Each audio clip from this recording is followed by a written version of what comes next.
be patient with me. Okay. I mean, I'll try to go through it slowly, but I mean, it's easy. I'll try to prioritize, but these are important policies. Yeah. Very important. And I was kind of thinking that if we only had like you and I and maybe Zuby, but I mean, we can always too. Next month we're going to go back to the 2 meetings, right? Yeah. And so if we can't, because the other thing is.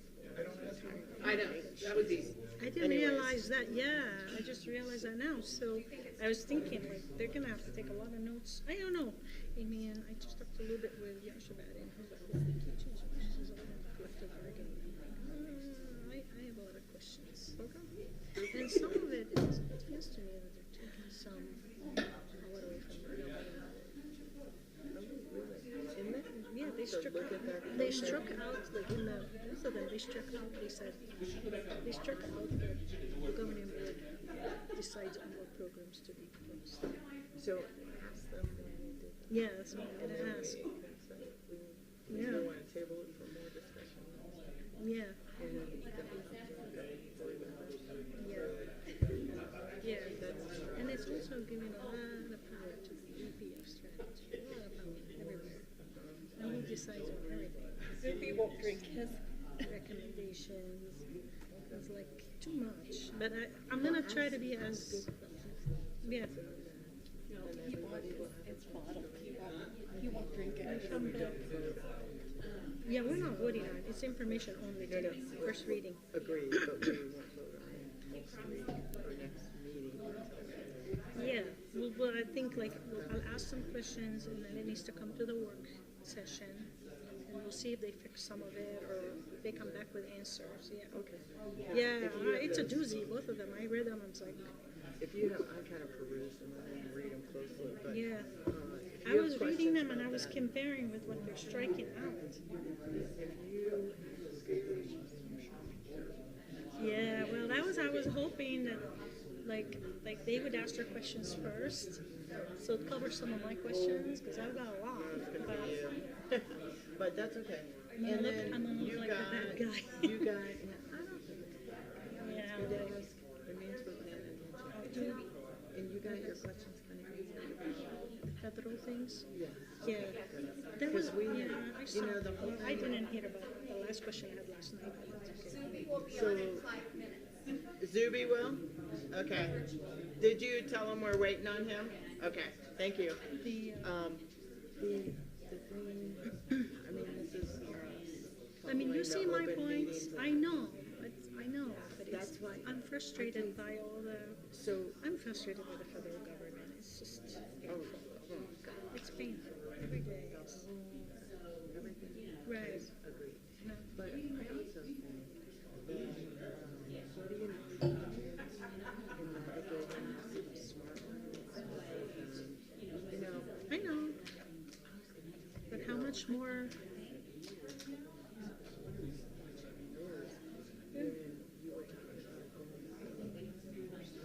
Yeah, I'm not going.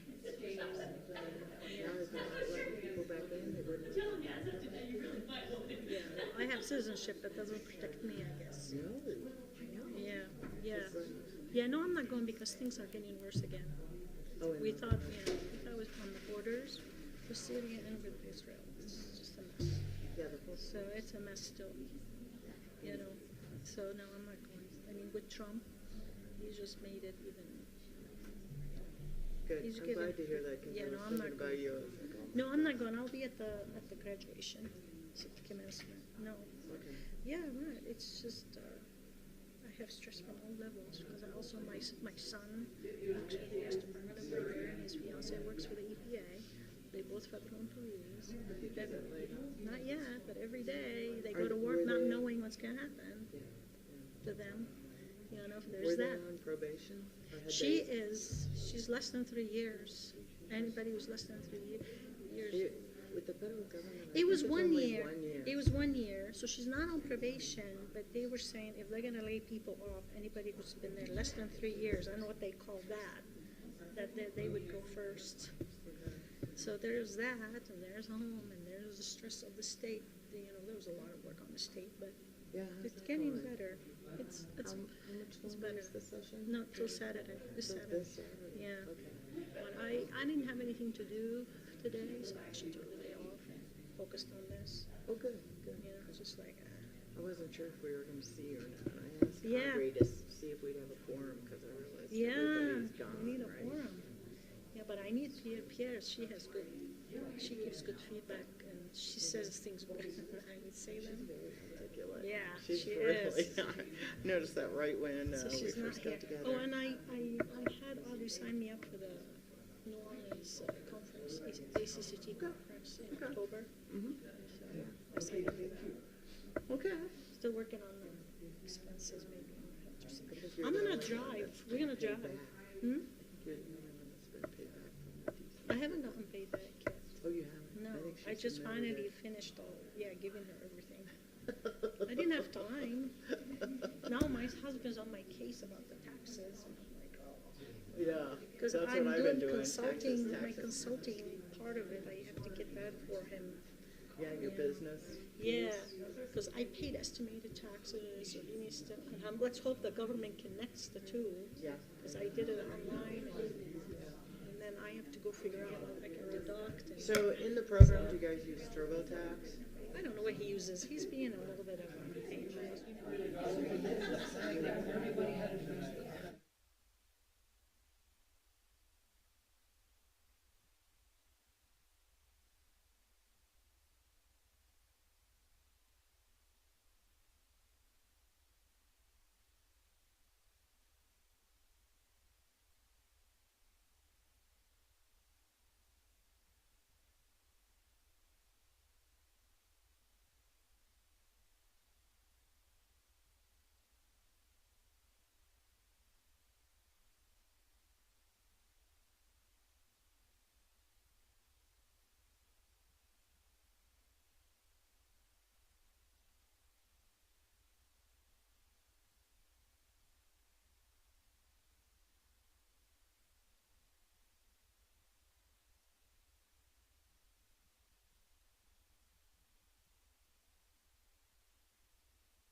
I'm here.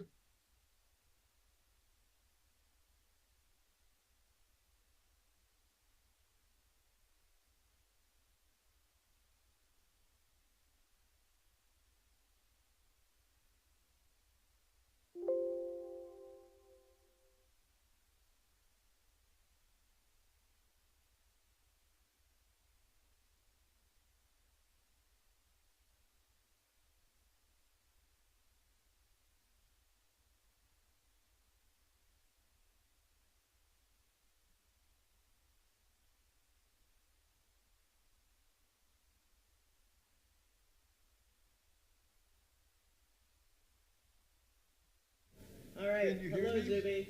Hey, Greg, can I call you back in a bit? Okay, bye. Here's Zuby. Could you hear him? No. Zuby, will you say something again so we can hear you? Yes, can you hear me? We can now. Thank you. All right. So we have 3 members of the board and the president. So I'm going to, we have a quorum. I'm going to call this meeting to order. Dun, dun, dun. Okay. Hello, everyone. We're back to our second long meeting. I have to tell you, I really felt this today. I'll be happy to go next month. We'll be going back to our 2 meetings a month. So we'll have 3 to 5 on the second Wednesday of the month and the 4th. Okay, adoption of the agenda. Do I have a motion to adopt the agenda? I move. Second? Second. All right, all in favor? Aye. Okay, the agenda is adopted as it stands. Okay, approval of the consent agenda. Am I on the right? Yes, I am. Okay. Just suddenly, I was like, where am I? All right, approval of the consent agenda. On the consent agenda, we have the regular governing board meeting minutes of February 26, 2025. Do I have a motion to approve those? I move. All right, second? All right, all in favor? Aye. Aye. Aye. Alrighty, all in favor. Okay, moving on, action on items removed from the consent agenda for discussion. We did not have any of those. So moving to the action items, the non-consent agenda. The first thing we have on the queue is approval of financial report February. Mr. Tellis, hello. Good afternoon. Sound like it's on? It's red on the back, I don't know. Needs to be green. Oh, I heard something. You there? Okay. Yes. Good afternoon, everyone. Chair Pugh, board members, and President Rowley. In front of you, we have the financial report for the end of February at February 28th, 2025. And at the end of the month, we saw in our operating cash balance, our total was $50.2 million. And in the prior year, we had $38.5 million, and that is a year-to-year increase of $11.7 million. Looking at tuition and fee revenue at the end of February, it was $4.7 million compared to $4.4 million in the prior year. That's increased $232,688 and 5% there for tuition and fees. State appropriation revenue was $10 million this year. In the prior year, it was $9.6 million. That's grown 5% and an actual amount of $389,878 from year to year. Local mill levy revenues totaled $17.7 million this year. Last year, local mill revenues totaled $16.8 million. So that's an increase of 5% and $898,169 from year to year. Looking at other sources of revenue, that totaled $767,273 this February. Last year we had a bit over $1.3 million in other sources of revenue, and so that's decreased by a bit over $617,000, or a decrease of 45%. But that is because last year we had one-time revenues in that category from a legal settlement. And of course, we didn't receive that this year. So the $767,000 is more of a normal kind of revenue generation in that category. Okay, so then on the expense side, we're seeing that ING expenses increased 12% and totaled $27.2 million in February. And in the prior year, we had $24.4 million. And so that 12% increases in expenses was an actual amount of about $2.8 million there. A lot of that has to do with our compensation increase that we're experiencing this year as opposed to last year. Looking at all of our cash in all of our bank accounts, that total is $66.3 million, and that's kind of laid out in the detailed cash report. I just want to point out a couple of things. Our actual revenues this year are broken down. If you want to move to the chart there for revenues. At the end of February, we have 29% of our revenue coming from state appropriation. The majority of our revenue is mill levy, property tax funding of 52%, and tuition and fees and contract training make up about 16% there for the college. Everything else in the MD&A is I've pretty much mentioned a lot of it, but I did want to take you to other sources of revenue in that paragraph there. which is other sources of revenue to the college are indirect cost recovery from grants and miscellaneous revenues and interest. So the interest is on our investment program that we have at our bank. And within our cash balance, we've been able to generate through February $501,430 in that investment program. And so that's helping to add to our, it's good. That's it's right around 4% on our bank balance that's that we're generating there. And it's adding investment return of a bit over 500,000 through February. We'll keep generating that through the end of the year. And so that's been very beneficial to the college. With that, that's the MD&A. I don't know if you have any questions on that. And I do have a question. So, Nick, member Gurman had some comments on some of the, did you send those via email just on rounding? On rounding, no, it looks like, it's fixed now. It looks like you've given me more significant digits. I have, So thank you. All right. as I promised. Thank you. I do see a couple of 3 places where you have the million still there that doesn't need to be there, but it's typos. I have a, Madam Chair, remember this is financial reporting and we're trying to just provide the best sort of easy to understand information to the public and the board. And, it's very similar to how you would read these financials in the paper. And so that's the presentation sort of format. yeah, no problem. Yeah, I'm sure it's complicated by talking to scientists and Yes. engineers. Yeah, It's a bit different. I I mean, know. it doesn't seem to be different, but it is. It's different. Member Wilson has a question. All right. I've got a question. All right, go ahead, Go ahead. Member Wilson. So looking at this report, it looks like we had an increase of revenues of about 1.4 million and an increase in expenses of 2.8 million. Is that gonna annualize out in a similar relationship? Is that something we need to be concerned about? So total revenue, Member Wilson, and I'm looking at the detailed report. So if you just look at total revenue from year to year, that's grown 3%.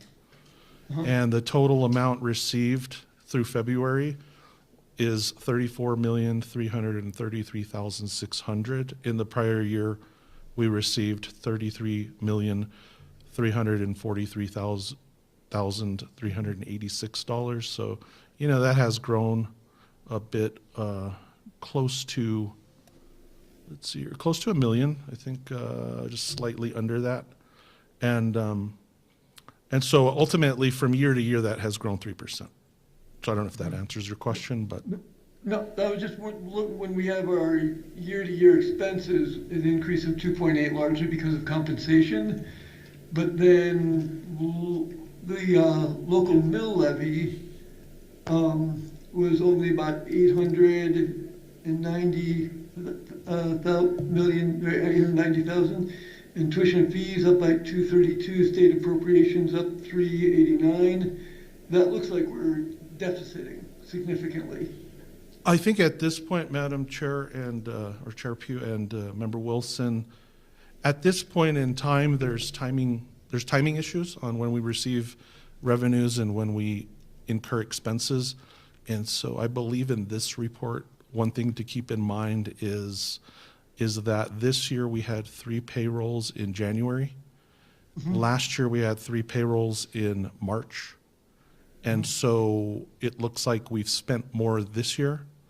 Because It's more of a timing thing than Yeah. it is. It'll catch up. It's not likely to annualize at that same level. That's right. It'll all annualize and level out, and we should even see that expenditures taper downward from this report, which shows total expenses in ING of 12%.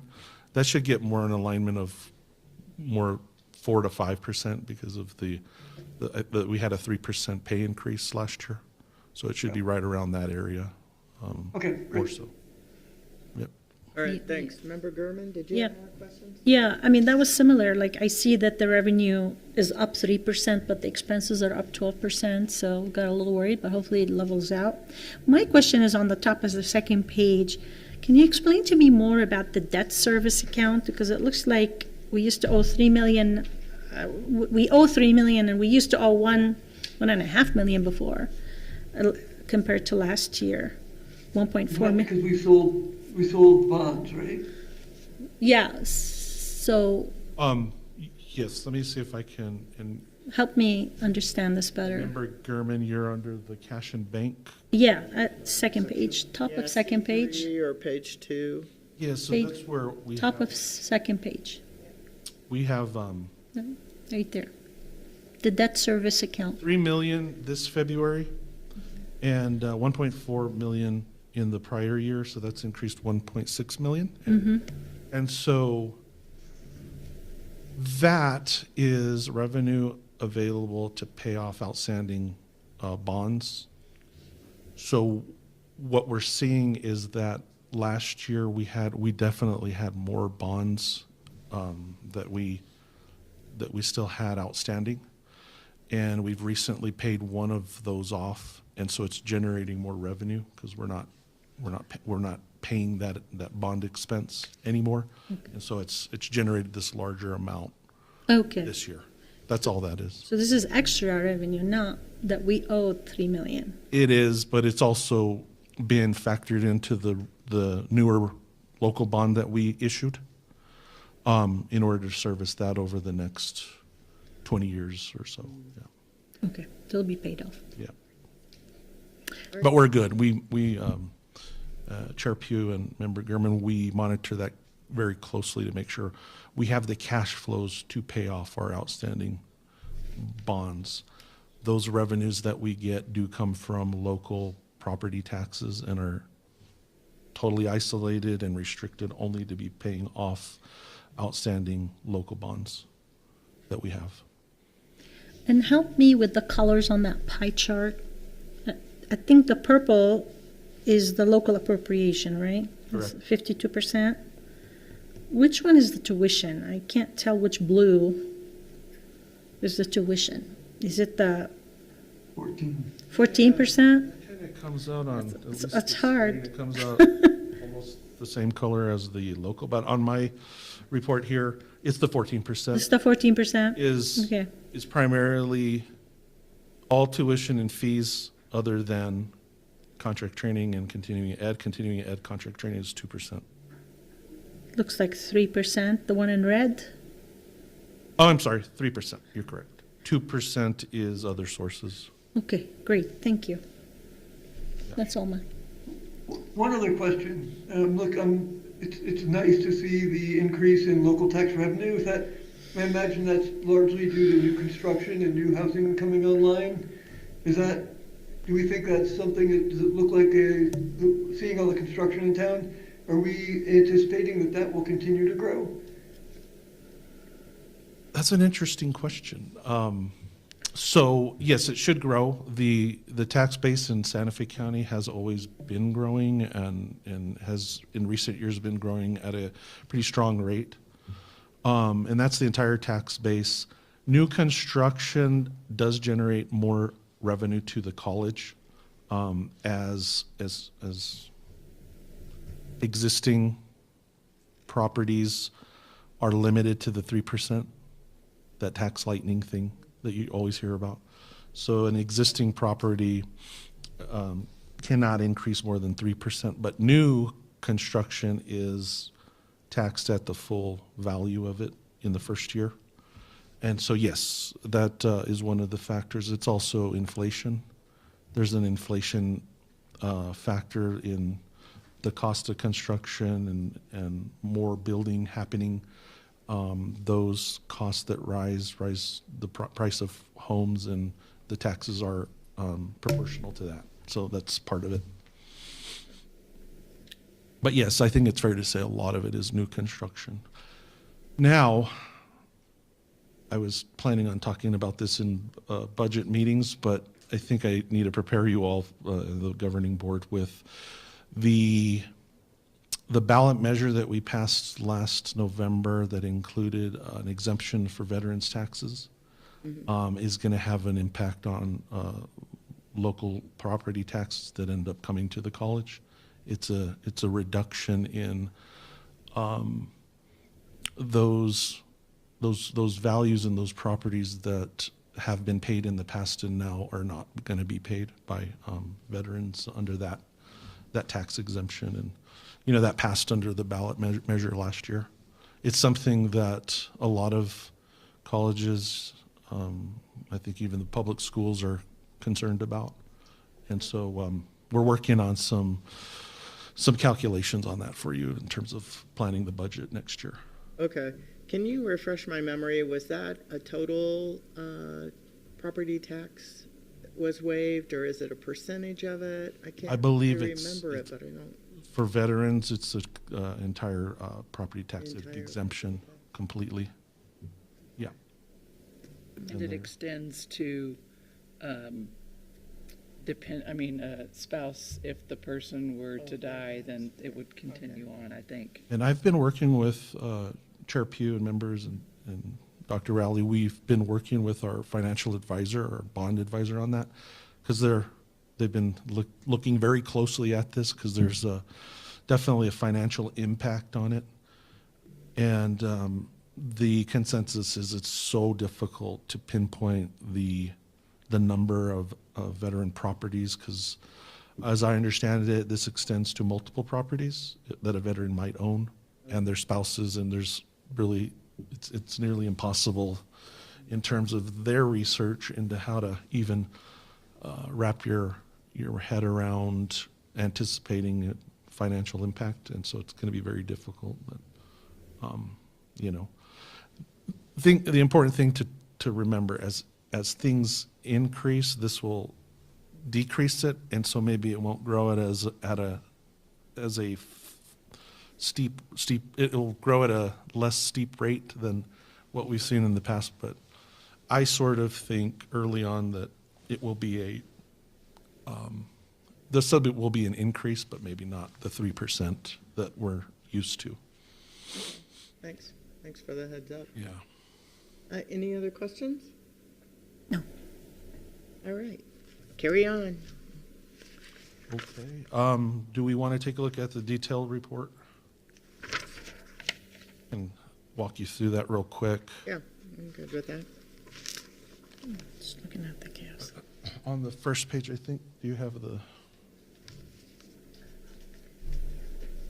It should be down. It's an entirely different report. No, it's further down. Yeah, I think it's on the same one, just further down, maybe. Yeah. At least in our book it is. Keep going. Keep going. Keep going. Keep going. There we go. go. We're getting So that one is the cash and bank report, which I already mentioned. And you can kind of see a side-by-side comparison. Again, our operating account, which is kind of the heart and soul of all of our cash, is $50,185,211 compared to $38,470,521 last year. NMFA bond proceeds have been planned to be spent down. Last year we had a bit over about 2.2 million there, and then those proceeds were for the performance energy contract and for that project, and so we spent that down through February to 177,731 there. Still have the policy reserve cash separated, and then this is where you see the debt service account funding that we talked about earlier. It's grown a bit as we had retired an old bond recently, and so that looks good there. And then we have a required cash reserve of $305,053 that has to stay in place as we service the bonds outstanding for our revenue bond with the New Mexico Finance Authority. So altogether, we have a bit over $66.3 million in all of our cash accounts there. Any questions on cash? Yeah, is this cash or is it invested? Because investment values have gone down lately. Do you have investments in the stock market or anything, or is this No, all the secure? only thing, Member Gurman, the only thing we have invested is the balance that is related to, and this fluctuates obviously Yeah, daily, but it's related to that operating account line item. So that's the 50,185,211. We're generating around 4% on that total balance in this program that we have with our bank, which basically acts like a money market account kind of. okay, that's pretty. You know, if you don't have the program that we're included in, bank interest rates are super low. They're hardly paying anything, so it would be a dismal amount of return on anything. But we have entered into this thing with our bank that allows us to generate about a 4% return on the bank balance, which is really, really good. The other good thing our bank does is they collateralize all of our cash. 100% of our cash balance is collateralized. So it's basically insured, Yeah, whereas most banks will only do 50%. So that's another really good thing. And by law, we have to have a collateralized bank account of 50% at minimum. So that really helps in all of these uncertain times, like, you know, exactly. with banks and different regulations that, you know, who knows what will happen. Like that should give you all some reassurance in terms of strength, you know, the strength of banks, the strength of our cash balance, and it is insured at 100%. So, and they don't do that often. So it's a unique thing for us. Any Yeah. other questions? No, that's good. Okay. Thank you. All right, so then moving on to the detail ING. We've gone over most of these numbers here, and, you know, ultimately the revenues are up that 3%. Expenditures are totaling out to be $27,209,034. That's up the 12% that Member Wilson mentioned. That'll come down because we had the three payrolls in January of this year when that didn't occur till March last year. So just it's showing up as more expenses when you compare the 2 years there. And then compensation as well, that's up 15%, but that's a pretty high level of a change, and it should come down next month for the March report and level out a little bit more. Do keep in mind that we do have vacancies that get filled from year to year, and may have, you know, you may have a job filled that wasn't filled last year, and so that's some of the difference, and it's hard to really keep track of that. But and then our supplies, kind of like our direct expenses outside of compensation and benefits, are pretty level from year to year. I guess what's more important is that the revenue of this year is still above the expenses of this year. That's the most important.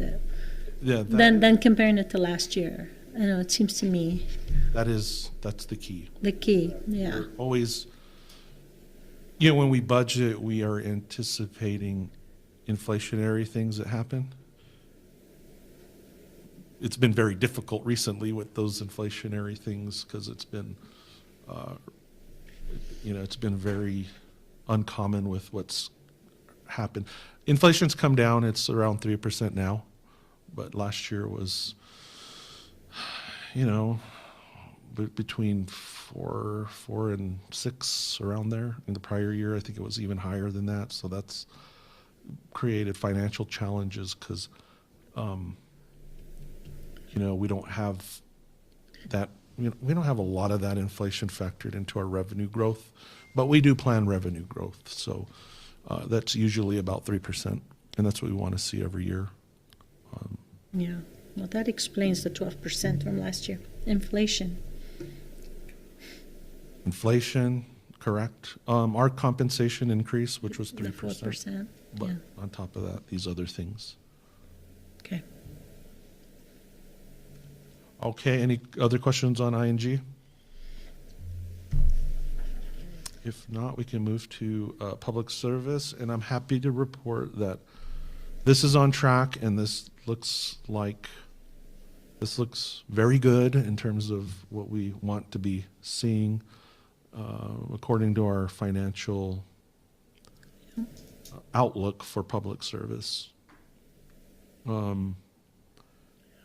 Kids Campus, you'll see has a net gain there and it has a fairly substantial beginning balance. But even just annual revenue to expenditures, we're up just a bit over $100,000 with the net gain there for Kids Campus, and they'll have a balance carry forward of a bit over $778,000 there. Firstborn, it's pretty level with revenue to expenditure, but we have we have an additional beginning balance there, which helps. And so that's showing a net gain as well. KSFR, we're starting to see revenues generated through KSFR.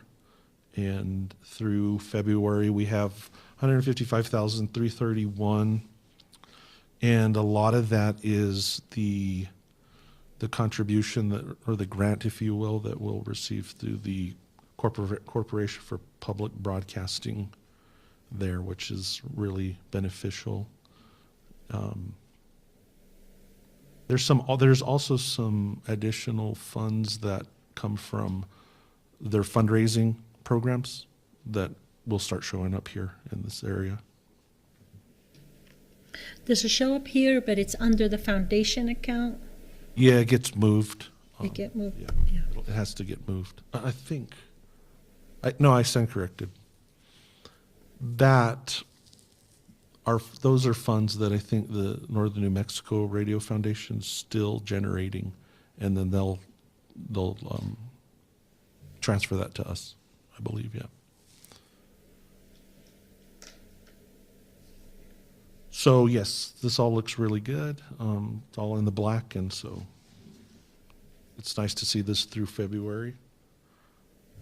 Any questions on public service?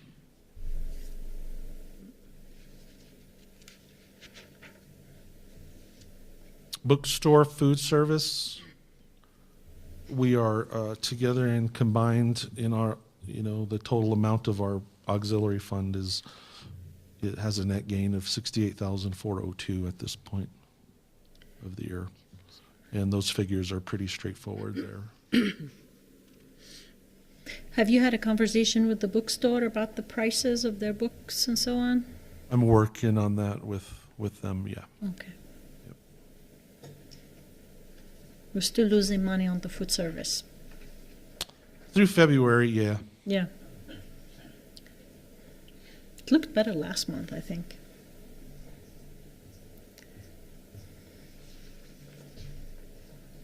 So there's that, and then plant funds is our last page of the report, and really the most important thing is what you see under that FYTD actual totals. It's the second column from the right.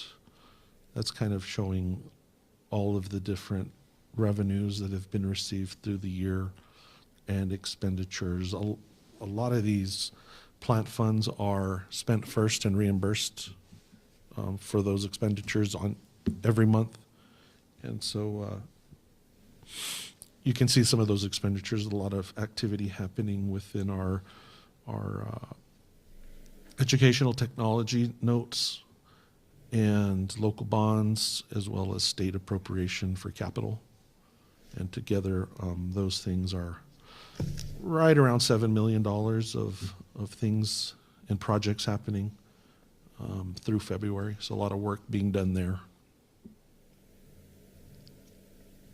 And that's it. I mean, that's pretty much it. The other thing I like to point out on this report is the column that I always talk about, institutional monies, and that's related to the policy. And that's our cash reserve amount of 12.7 million there. We have an unallocated amount of cash, and that's at 18.4 million. But we had 10 million of that planned for shoring up our budget through the future years, as our early projections showed some planned deficits that could possibly happen under very conservative projections.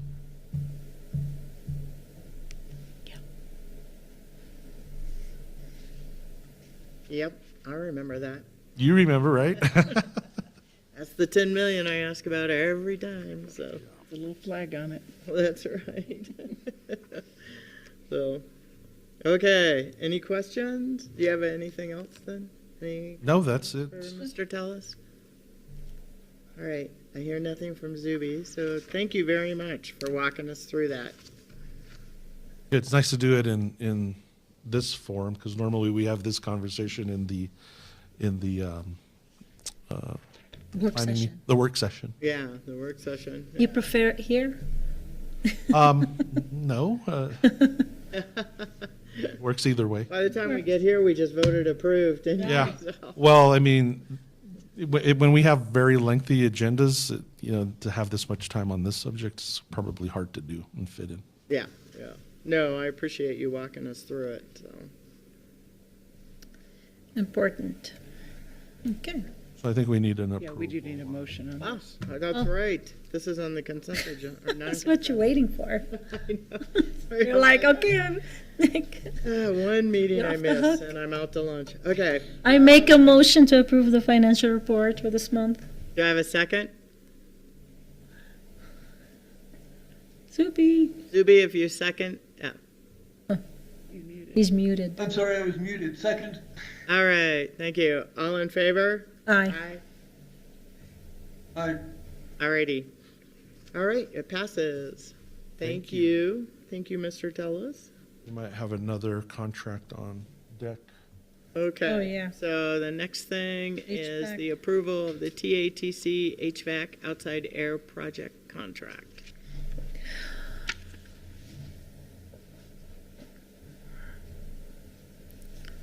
Chair Pugh and board members and Dr. Rowley, I have Helen and Dobby here with me, and I'll just turn it over to Helen because she's been working on this in depth.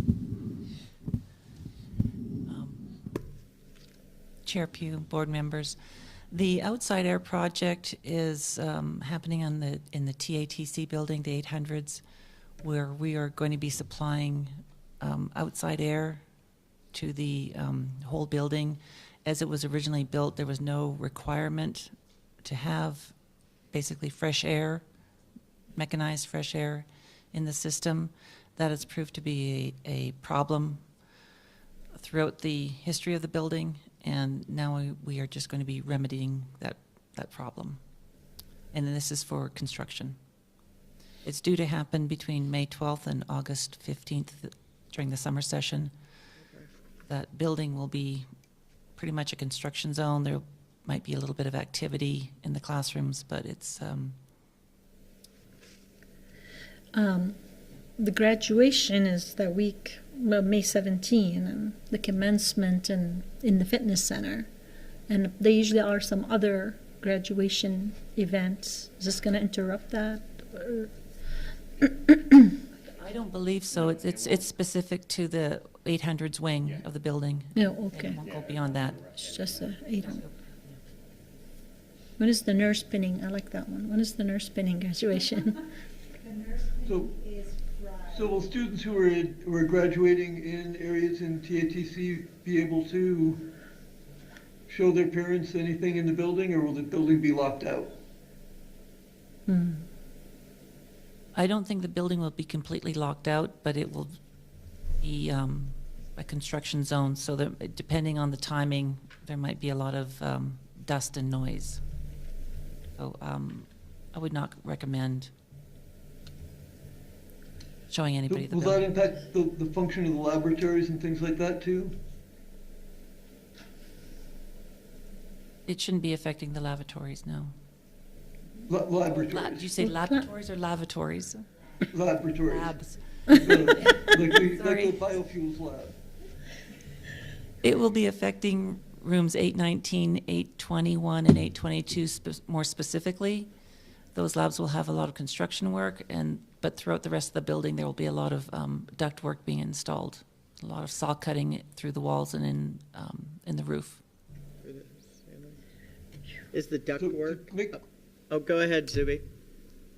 I just want to make sure there are a lot of sensitive ongoing experiments with algae in that building. Do we have some way to accommodate Yes, them continuing? yes, we have talked with the algae labs and the ESA and also the solar labs that are going to be most affected, and also the welding lab. We've thoroughly discussed the disruptions that are going to happen in those rooms. Okay. And the alignment of the projectors of the science on sphere will get a little bit shaken probably if there's a lot of vibration in the building, but they can probably realign them later on. That one room will not really be affected. There will be some work in the sort of the lobby area of Science in the Sphere, but not directly over that particular part of the building. Okay. Didn't we get LEED Platinum points by not having ventilation in that building? There was something about human participation. That's correct. That is correct, and the building was designed so that at various points in the classrooms and at other areas, you could open a window to affect ventilation, but that has proved to be insufficient. And what's happening now is there's a buildup of CO2 in the classrooms. An alarm will go off when that happens. They will mechanically ventilate the room by opening a window, and if that doesn't work, then they have to vacate the classroom in order to get the CO2 levels down. So that's one of the main reasons why this project is happening. Wow. Do we have to take down that LEED Platinum plaque then, or no? No, we don't have to do that. That's my question. Well, that's,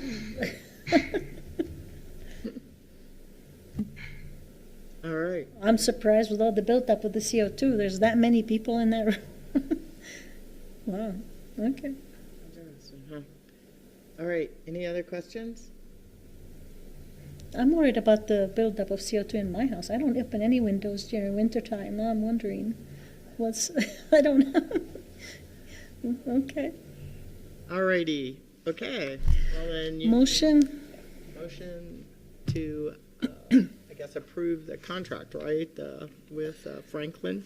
1,141,000? Am I reading that right? That's correct. Okay. Okay, all right, do I have a motion to approve this contract? So moved. All right, a second? Thank you. Second. All right, all in favor? Aye. Aye.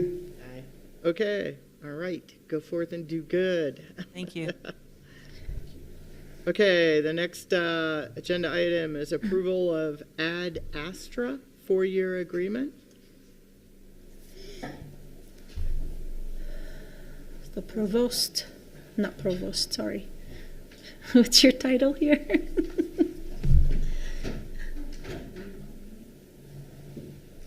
Somebody gonna help you? You're going to present I was hoping Corey would. Dr. Ivan Lopez? Who's the presenter? I thought it was Doesn't have anyone listed, so. Dr. Lopez is in charge of this, isn't it? I don't know. Yvonne can.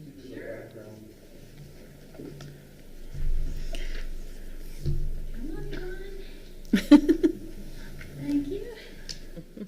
I think this was Chair Pugh, this was a labor of love with a lot of different folks involved with the academic side, my office procurement, and then Corey in IT. Excellent. All right. Thank you. So this has to do with our scheduling process and redesign, and Ad Astra is scheduling software. And it is, up to now, we've really put a schedule together on an Excel spreadsheet. It's been very sort of rock, paper, scissors oriented. And so we're trying to move into the next century and do things in the software in such a way that will allow us to have more of a bird's eye view of the schedule and run some analytics and be able to see patterns and things like that, which Amanda, our scheduler, is doing a great job with the limited resources that she has, her Excel spreadsheet, to be able to do. So I'm going to scoot this microphone over to Dr. Lopez and let him add any other thoughts that he has about this. But this is exciting for us. It's been a bit of a long road, I think, to move in this direction. And so, yeah. Thank you, Chair Pugh and members of the board. So yes, this software will give us the abilities that we don't have today to develop a student-centered schedule, okay? That is one of the main goals that you put under the president for this year. It's not just that we are gonna be able to develop a schedule in a friendly manner, okay, without the spreadsheets, but we are gonna be able to make decisions in real time, okay? As courses get populated, okay, we are gonna be able to see that in real time. That information is vital for the deans, associate deans, and Vice President Peters. We will also get the ability to do predictions in a way that we don't have today. This software is gonna be able to pull data from historical records, okay, and use the data of this other initiative that I described last time to you about the program maps, so that we can really know how many seats we need for composition one, and not just how many seats, but based on the cap that we have for this course, really how many sections. So it's gonna give us abilities that unfortunately we don't have today, okay, but with your approval, we're gonna have. So thank you. Any questions? Oh, I bet we have a lot of questions. Do you have I any? have one, Okay, one. and I wish Dobie was still here, so he knows why I was asking originally about the ventilation and the graduation. This is great for scheduling and predicting scheduling, but I also like the feature about room conflict with rooms. I've seen occasions where one group thinks the room is available, another group actually have reserved it, or you reserve the men's room for an event and no one tells them that there's going to be a power outage or HVAC system. So hopefully all that information will be inputted in one master calendar. That's our plan, yes. All right, thank you. Just because, that's why I'm asking Dobie before. Facilities, from conference services to continuing education, contract training, credit programs, yes.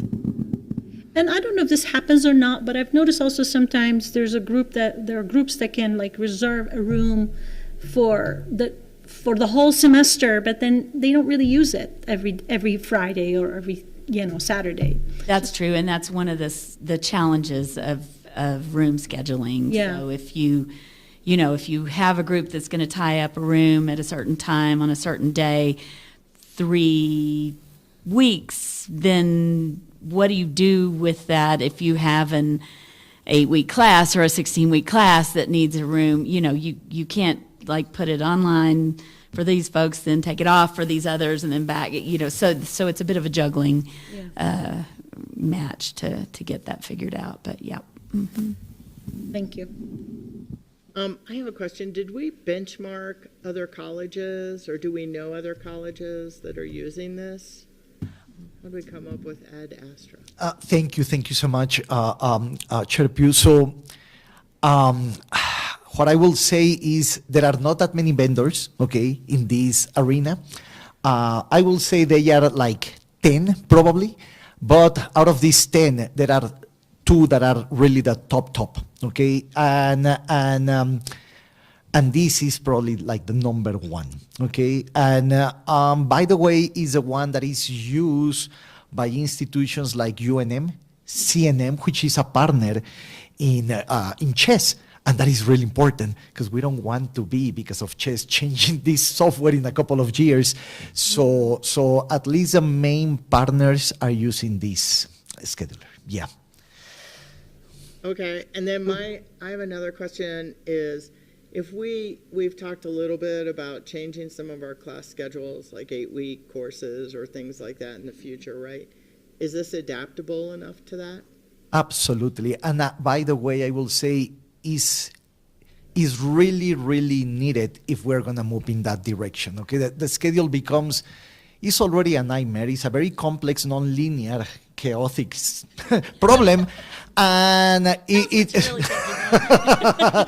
but it will be worse when you are trying, okay, to augment, okay, the number of 8-week courses, because the last thing that you want to have when you have 8-week courses is a student that has a couple of 16-week courses with a couple of 8. Then then you get exactly the opposite effect of what you're trying to achieve.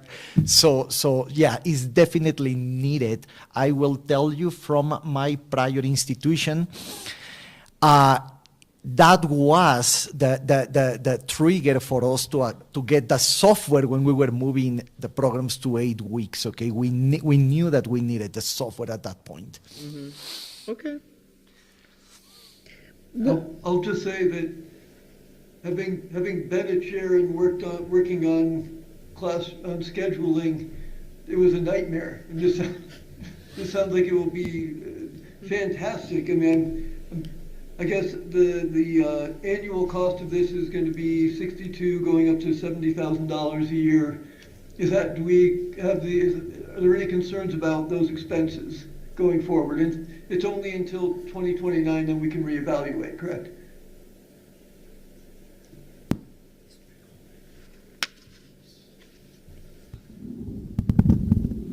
Yes, Member Wilson, the contract for the total number of years is $294,525.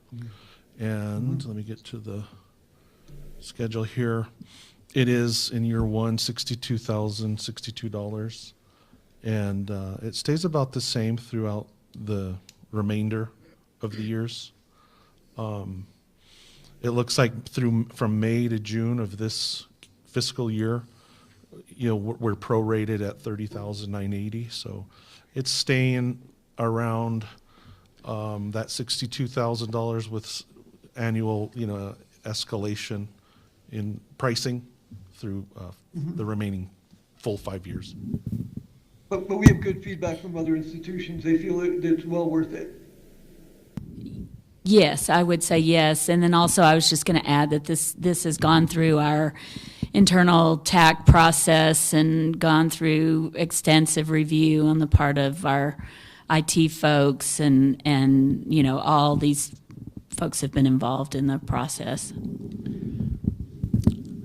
Chair Pugh, Member Wilson, I want to say that what other institutions have seen is that in a couple of years, okay, this thing is going to pay, okay, on just by the outcomes, okay, by improving not just the new enrollment, but retention.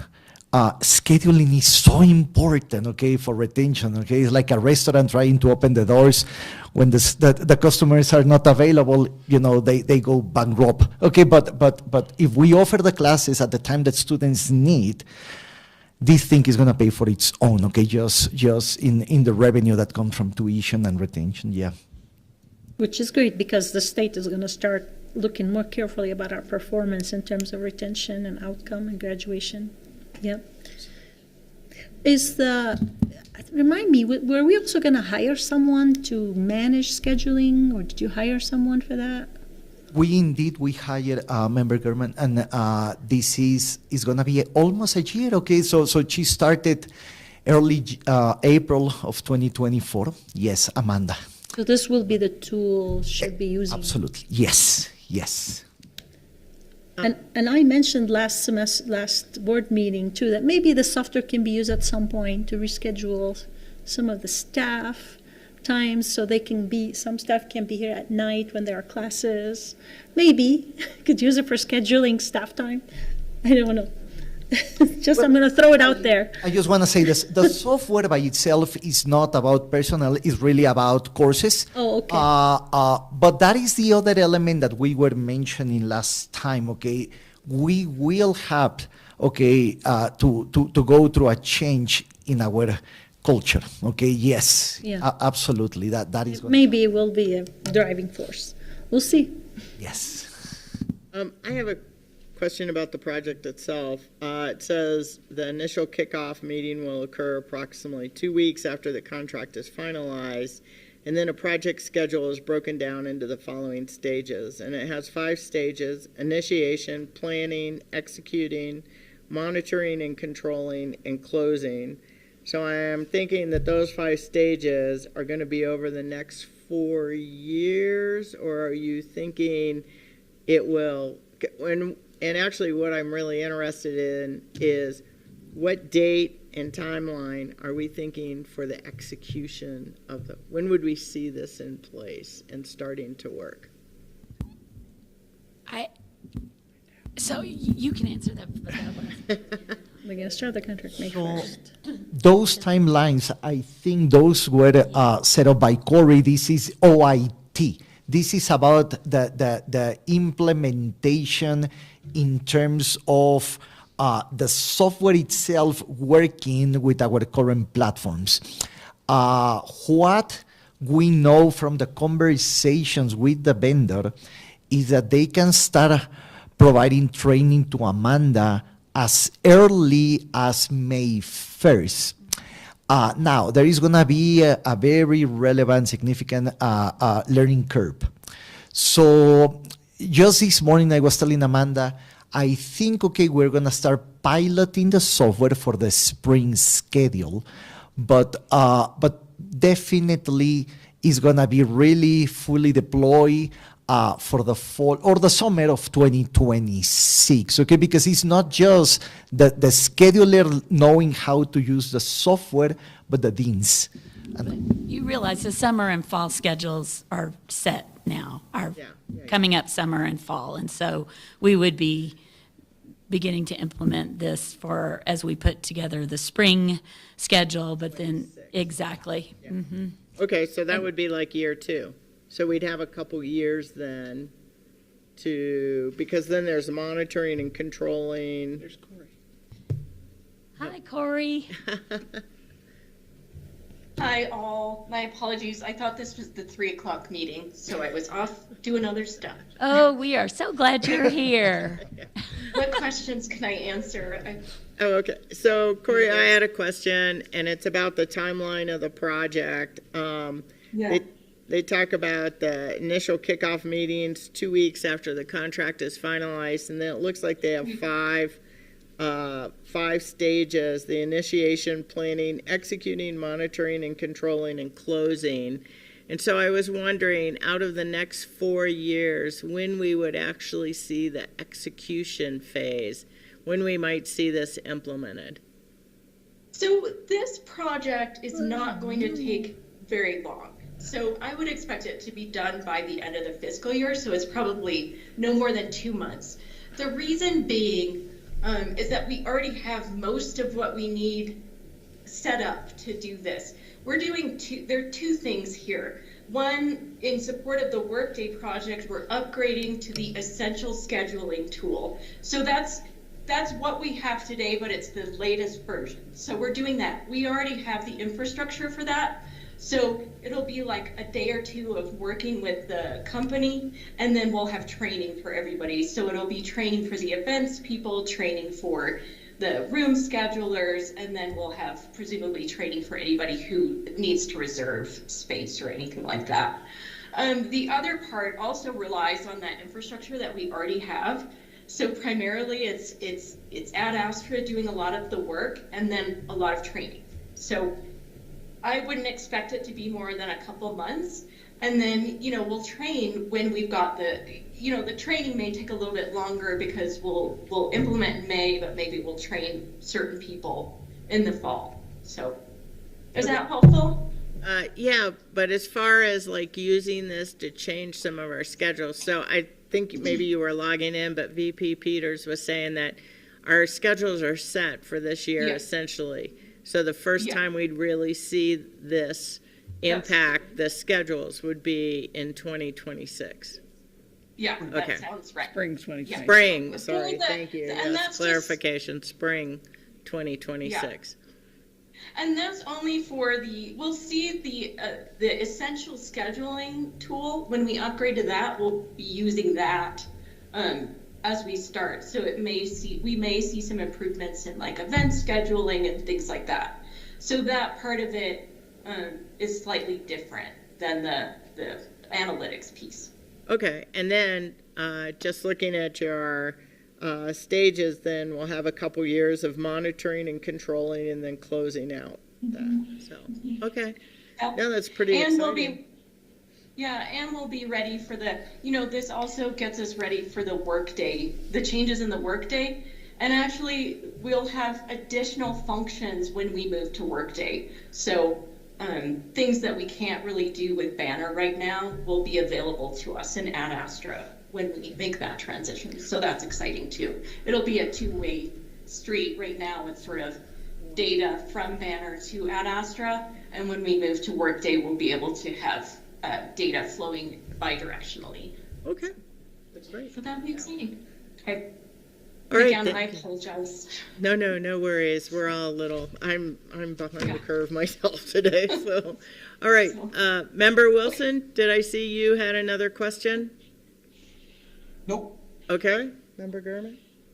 That's good. All right, do I have a motion to approve this, the Ad Astra 4-year agreement? I move to approve the Ad Astra 4-year agreement.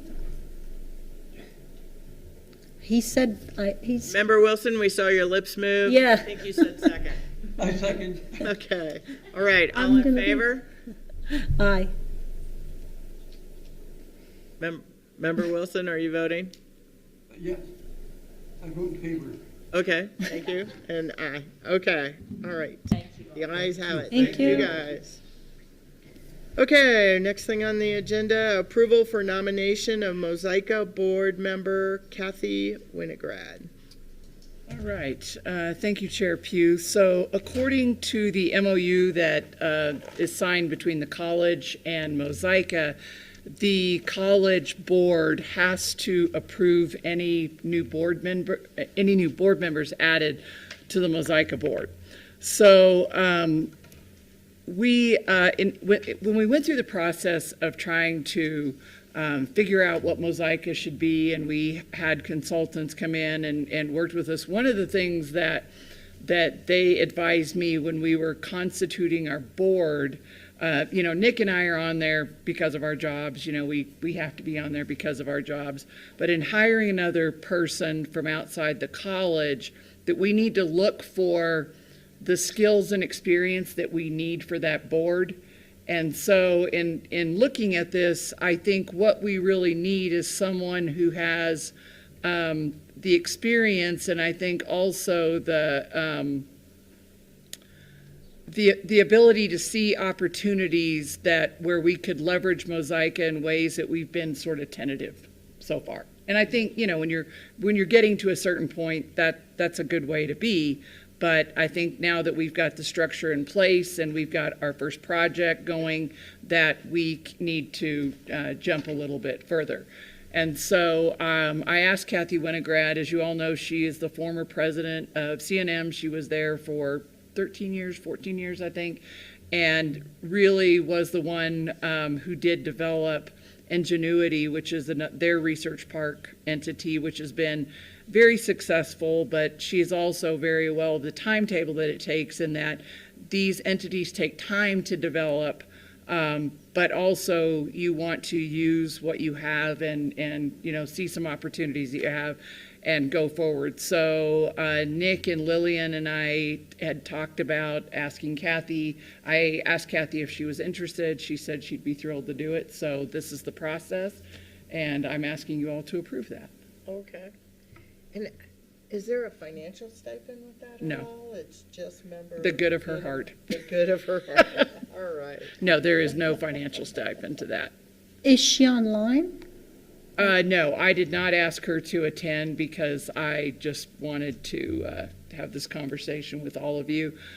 She can certainly come, at some point, but I think her record pretty much speaks for itself. And I think that really it's getting us more used to having this entity and knowing what our opportunities are, where we can make it work more effectively for us, and not to be kind of wondering if, this is an okay move to make. So, Member Gurman, just for your information, she came and spoke with us about a year ago. I don't remember. I think it She's was. been here a few times, She's been here a actually, few times. Over the course of Mosaica and over the course of the last couple of years. Is that her? Is that her? Yes. I'm trying to remember if I've seen her. Okay. Yeah, I think, so last spring she was here and talked with us specifically on Mosaica and C&M and Ingenuity. So. I don't remember if I was in that meeting, but let me ask you a question. No, I don't think you were. No. Does she still have a formal position or appointment with CNM? No, she does not anymore. When she retired, I believe she had a contract for, I want to say it was about a year, but I don't know that that she actually fulfilled the full year to kind of, provide any kind of transitional mentoring that she might need to. But no, since that time, most recently, she has been the executive director for the Economic Forum in Albuquerque, but she's not doing that anymore either. And that was actually one of the things, I wanted to make sure there weren't any conflicts. Yeah. So certainly not any conflicts with C&M. So we don't have, she doesn't, she's a past president of C&M, and that's her only, she does have a really nice building named after her. Yeah. I was gonna say I'm just searching her, Googling her, and Yes. sounds like she has also an endowment. Yes. With the CNM Foundation. Yes. Yes. But she has no job there or anything. Okay. So no conflict of interest. Yeah, and actually, I misspoke. I think it was before you came on the board, was the last, maybe the fall. right Yeah. Yeah, before it was you a came while. on It the was a board. while back. Yeah, I don't think you missed her. I think it was before. Yeah. Are we gonna have some kind of gathering or meeting with the Mosaica board? I mean, maybe this would be a good occasion, because we've never seen. We could. I mean, the way it's set up, it's distinct from our board in that it's now it's now its own entity, and so what function though this board does retain, and I think it's pretty critical, is that nobody gets on that board unless you've approved them, and that so any new board member has to come through here. But we have a joint meeting with the foundation. Yes. In We- December, and I wonder if we're gonna have a joint meeting at some point with Mosaica. We could maybe towards the end of the year. We are going to have our according to our bylaws, we're supposed to have an annual meeting, which we've never really had before, but we are going to have it on April 8th, and that will be to kind of, talk about the film project in a little bit more detail and look at, we have a lot of projects that we're doing right now. The Apple CEI project, for example, which I think that stands to grow considerably given what Apple's getting ready to spend. I think it's $500 billion domestically. Not that we'll get that. On education? A good chunk of it is on education, but a part of it is just on domestic manufacturing and that kind of thing. But anyway, different projects that we've launched in different ways because that's what, kind of what we had to do. And so part of why we wanted to create a research park entity is so that it's easier to hire people. It's easier to procure things that, you know, go beyond the bounds of the state procurement code. And so you can move more quickly.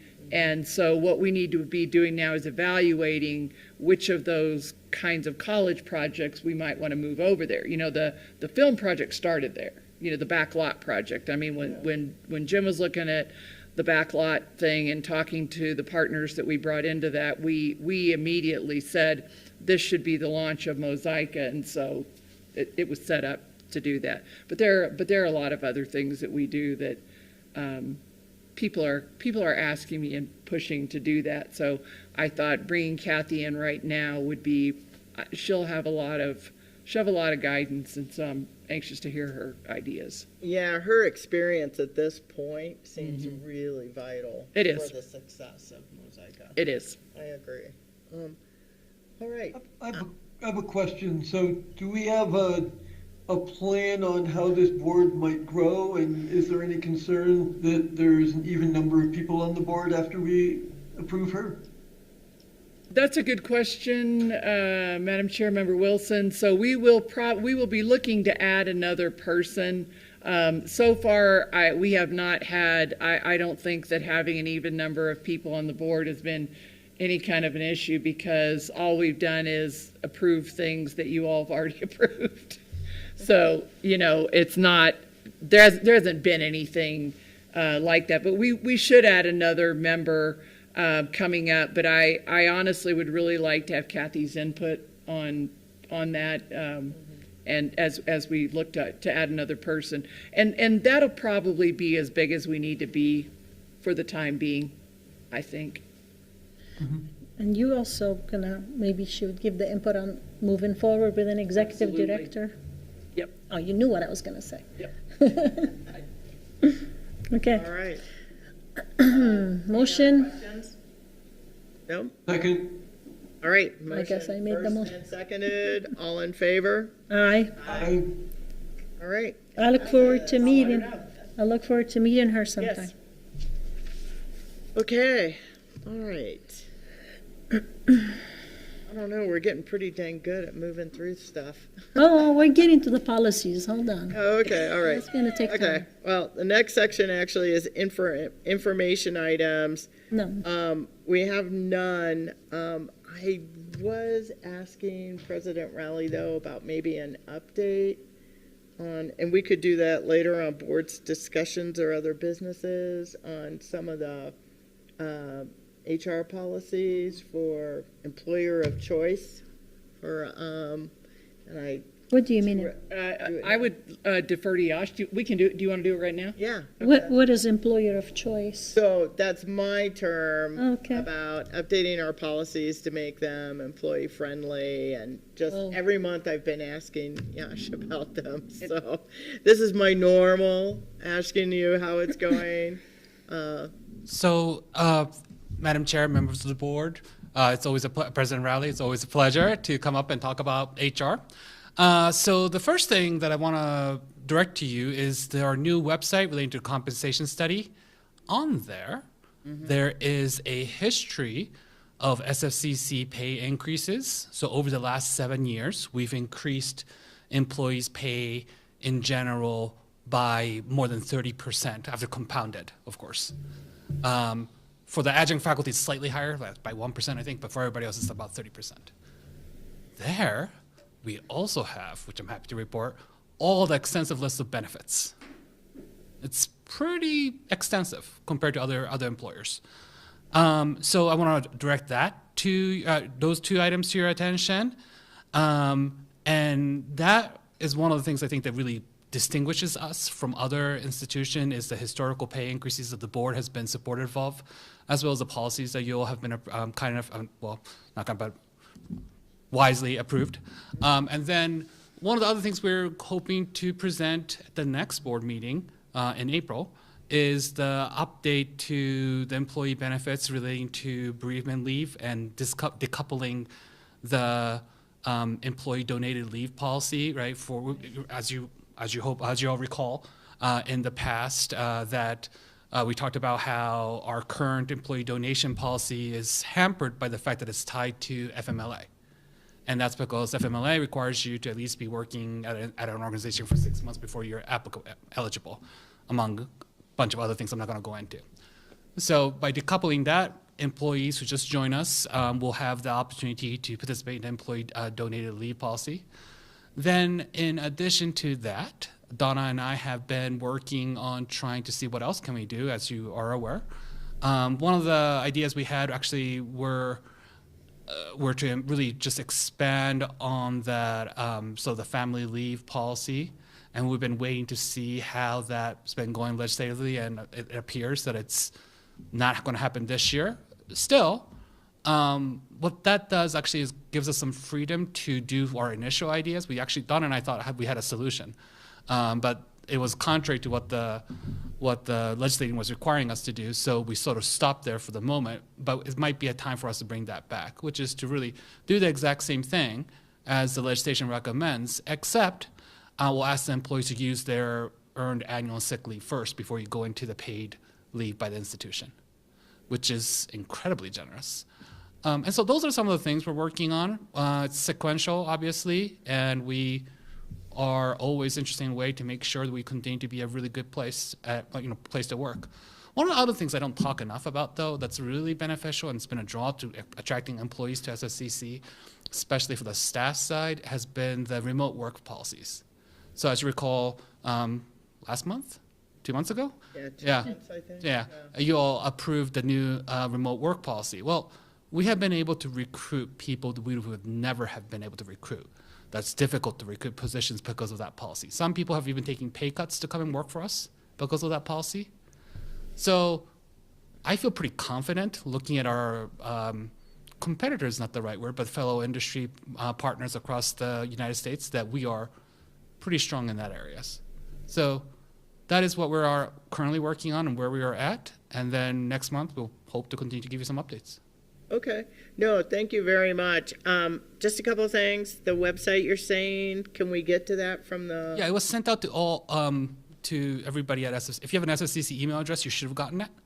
But Okay, who would it have come from? From me. But I will, I I'll be what, happy to send it to President Rowley, and the President Rowley could send it to all the board members. Tell me again, what would it be under? What It's- is it called? It's called compensate, like SFCC.compensation or salary study. I don't remember that exactly. I didn't see it. Yeah. All right. Well, in that case, I will forward it to President Rowley, and then the president could forward it to all of you. Okay, Yeah, and then, yeah, that sounds great. What a great, especially a list of benefits, the salary increases, and then the compensation study.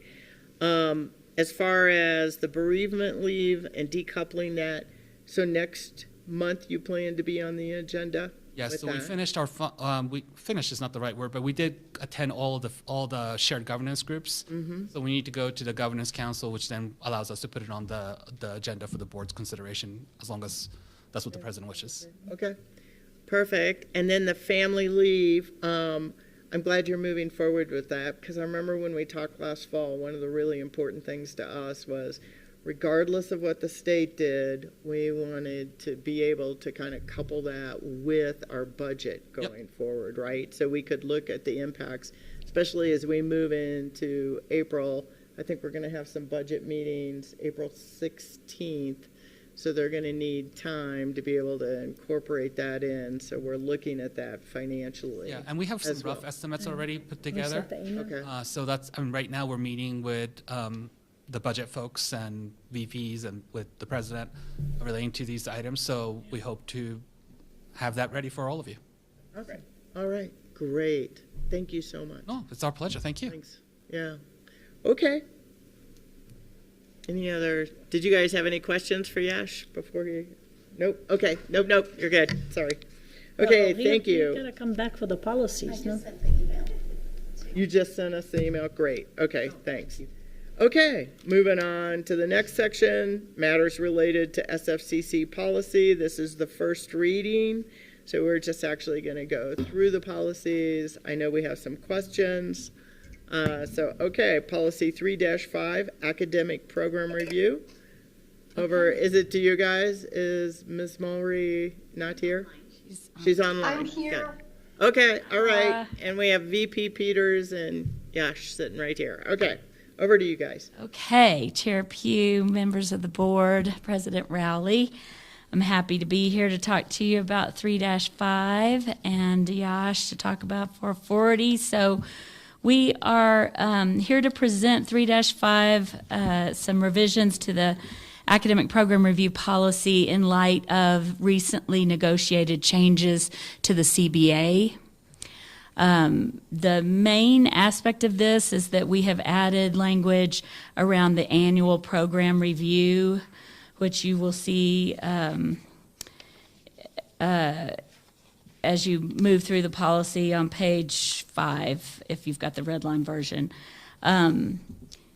We've also pulled some material out of the policy to put in procedures. As you know, as we go through these policies, especially when we haven't reviewed them for a while, we are pulling things out that clearly belong in procedures so that we don't have the policy too laden with what really belongs in procedures. So those are the most significant changes to this policy. Yash, do you have anything you want to add to that? No? And then we're hoping to actually share the sort of the first draft, so to speak, of the annual program review data set that the board members have been asking next month. Okay. So that should be fun and exciting. I mean, data is always for me fun and exciting. So. So along that lines, there were 2 annual reviews, if I remember this correctly. One was more in depth and one was kind of a higher level one. Which annual review are we speaking of here? So there's an annual review and a regular cycle of the program review. The regular cycle is usually 4 to 5 years, right? Okay. 4 years out to go through the process. What we've just added, as Vice President Peters have said, is that we're doing an annual program review, because by the time we get to that regular, more in-depth ones, it might be difficult to turn it around, you know? So we want to give people update as soon as possible, so that people may address some of the concerns early. So these are the kind of high level ones, just looking at funding, community impact, enrollment, completion, and program costs? Yep. That's okay. Okay. Well, I mean, I have a lot of questions, but let me just start with one of the things. I think the annual review and the cyclical review, I mean, if I read this correctly, the cyclical one, you call it standard academic program review process. And then you've got the annual review of academic program review, by the way, you have the word review twice there on page 5. So I feel like under C, it says annual review of academic program review.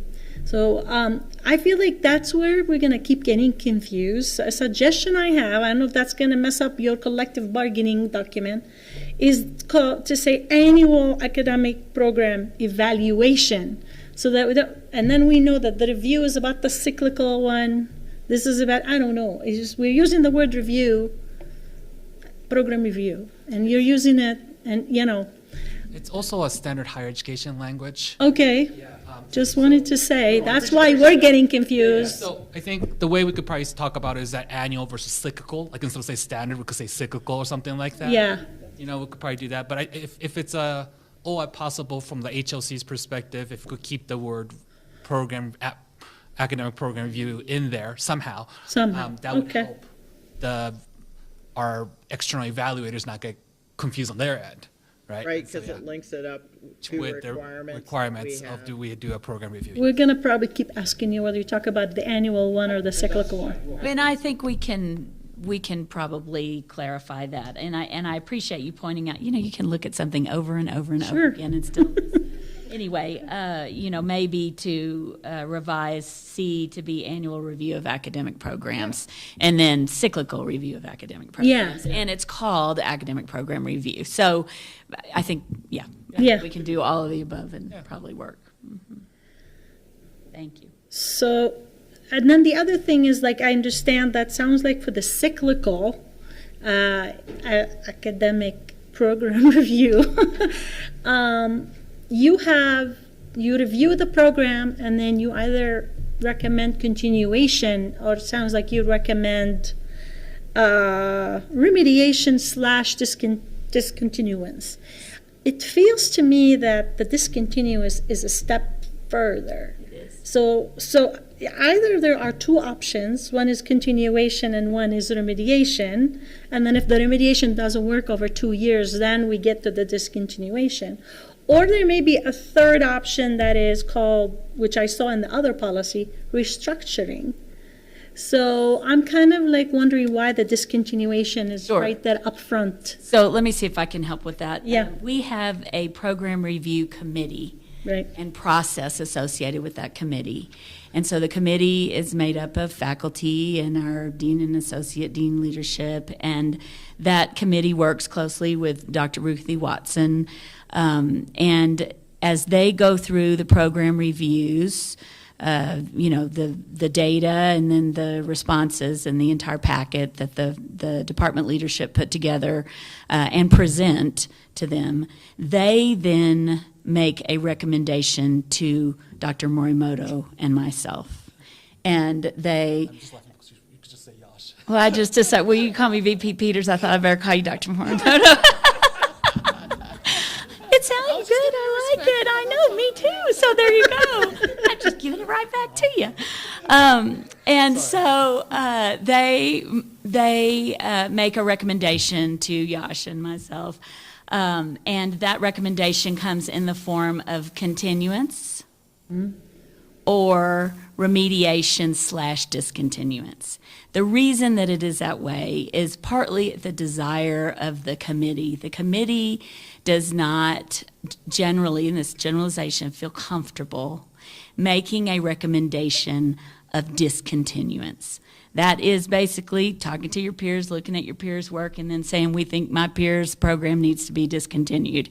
And that is not a comfortable place for them to be. What they did feel comfortable with and have felt comfortable with is saying remediation/discontinuance. That comes to us, and then Yash and I go through this, and we either support the recommendation of the committee or we have a different recommendation, which could be, there have been times when a committee may have recommended remediation and we've chosen to recommend continuance. And there have been very few times, I'd have to think about that. I'm not sure. I even have an example of where they've recommended remediation and we've gone with discontinuance, right? So, or they've recommended remediation/discontinuance, and we've chosen discontinuance. I put it that way. So, I don't know why that the /discontinuous has to be there when you actually down in this policy, or maybe the next one, you have a process for discontinuance, and so it just feels like it shouldn't be an option up front. Because this is what it seems like these two policies, the whole reason behind them is to evaluate the programs and have remediation or restructuring as options before we jump to discontinuance. See where these are very important policies. We're going to yes, they are. I guess I would say I think there may be circumstances where we would recommend discontinuance. Right away. Of a program. And one example of that is it may already have been through a remediation process and it's time to be, discontinued because that wasn't effective. It didn't yield what we hoped that it would. Also, certain programs have a kind of a lifespan, if you will, and I think it can become apparent sometimes if you don't have enough students in the program, if you really don't have graduates in the program, that's a time to really talk about whether we want to continue that program or not. And so, okay. You get it. Is there anything? No, I get it. So this policy is really for the cyclical use of the policy too. Yes. You've already gone through remediation for some. Okay, got it. In some cases, yes. In some cases. Okay, and it seems like the same options for continuation and remediation/discontinuance apply for the cyclical and for the annual. Mm-hmm. I'm still also trying to find the difference between why are you having the same kind of results on an annual basis? Why have a cyclical then, if we're doing the same thing annually? Because one is more comprehensive. Yeah. Right?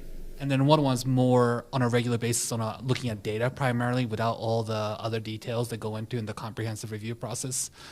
And so that we could address it right away. I mean, some situations, things are moving pretty quickly. We have consistent information, and we don't need to wait 4 more years before we decide, right, to shut down a program if we need to, or ask people to make changes, or say everything is going well, so keep on the good work. Yeah. So, I mean, we need to have flexibility as an institution in order for us to make sure we continue to meet the community's needs and the resource allocation for the programs leading to, strong economic mobility of our students. It just seems to me like since the annual review is not as deep as the cyclical review, like if you're going to get to the step where in the annual review that, we need discontinuous, that we need to spend a little more time doing what we do for the template on the cyclical before we get to that. Just to protect ourselves and protect the college and to give the employees a chance to remediate. I'm not following your question. Okay. I think I do. Chair Pugh, Member Gurman, I think I feel confident in saying that it would be a pretty rare step for us to go in and do, through an annual review and say, we're going to close this program down. But we want if there could be circumstances where, we've gone through and it's the second or third time even that we've done the annual review, we haven't done the full-blown review where we might want to be able to have that intermediary step. I would say, though, that generally speaking, what the annual review is going to trigger is an intervention. And so we look at that and we say, okay, look, there's only 2 students in that program. We shouldn't just let that ride. And so we're going to jump in and take a look and try to figure out what's going on, look at more historical data, and then kind of try to see if we can fix that. Honestly, sometimes when there are enrollment challenges that are that serious, there really isn't anything you can do because, as Margaret said, as Vice President Peter said, there is a kind of a cycle, like if we have a program that maybe it would be restructured or it's turned into something else. Sometimes those restructurings can be so significant it really is a different program. The same people can't teach it, things like that. That's not real common. It does happen, and so we need the ability to deal with it when it does happen. But mostly what we're looking at is a review of the critical data that predicts the health of the program. And if it doesn't look good, figuring out how we're going to go in and talk to the program folks and say, okay, what are we going to do? What can we try to do to fix this? And then we're going to look at it again next year and see if we've made any kind of significant improvement and go from there to decide what decisions might need to be made. But it's not like we're going to look at a program, oh gosh, that's low, get rid of that. That wouldn't happen. And it also gives a chance to, you've got the cyclical review is on a 4-year cycle, 4 to 5 year cycle, and it's almost like a mini strategic plan, if you will, for a program where they are looking at what their needs are, in terms of facilities or equipment or resources, but and also faculty potentially or staff related to it, as well as what they need in terms of industry partners and those sorts of things, and what do they plan to do over the next 4 to 5 years to meet various benchmarks that they set for themselves and that we help set. So, do you need to look at certain types of student population? Do we need to have closer interaction with our community partners? Do we need to work on advisory committees? Those sorts of things. And so that really is a kind of 4 to 5 year plan there, but that annual review allows us to look at some of these things from a data perspective, and like Dr. Rowley says, President Rowley says, to kind of step in if there's something that kind of has a little red dot there to alert us to it's kind of offer some additional support. kind of like a snapshot. Yep. I really, really like that idea. This gives a whole positive angle on this evaluation. Instead of like, okay, when I read it, the focus is more on the remediation, restructuring, continuing, and let's add something about that we would want to help strategic planning for that department. When we say continuance, it's really, also we'll have recommendations. Maybe in the We definitely do, and having been here for I'm looking for that language to see if it's many, many there. years, as you all know, I can tell you that there was a time in the history of the college when program review was a frightening, punitive feeling thing. And we have worked really hard to revise this process, years ago and over the years into something that is educative and beneficial and interesting, and folks learn about their programs, looking at the data, they see certain trends, they have folks in Yasha's area to help support them. Ruthie is there to help support them. We've got lots of resources for this process, and then a really solid academic program review committee that reviews these things and celebrates people's presentations, and there are always strengths to highlight as well. So I am proud that this is not, I think faculty will even tell you, and I realize that I'm going out on a limb to say this, but I think they will tell you that they no longer see this as something frightening or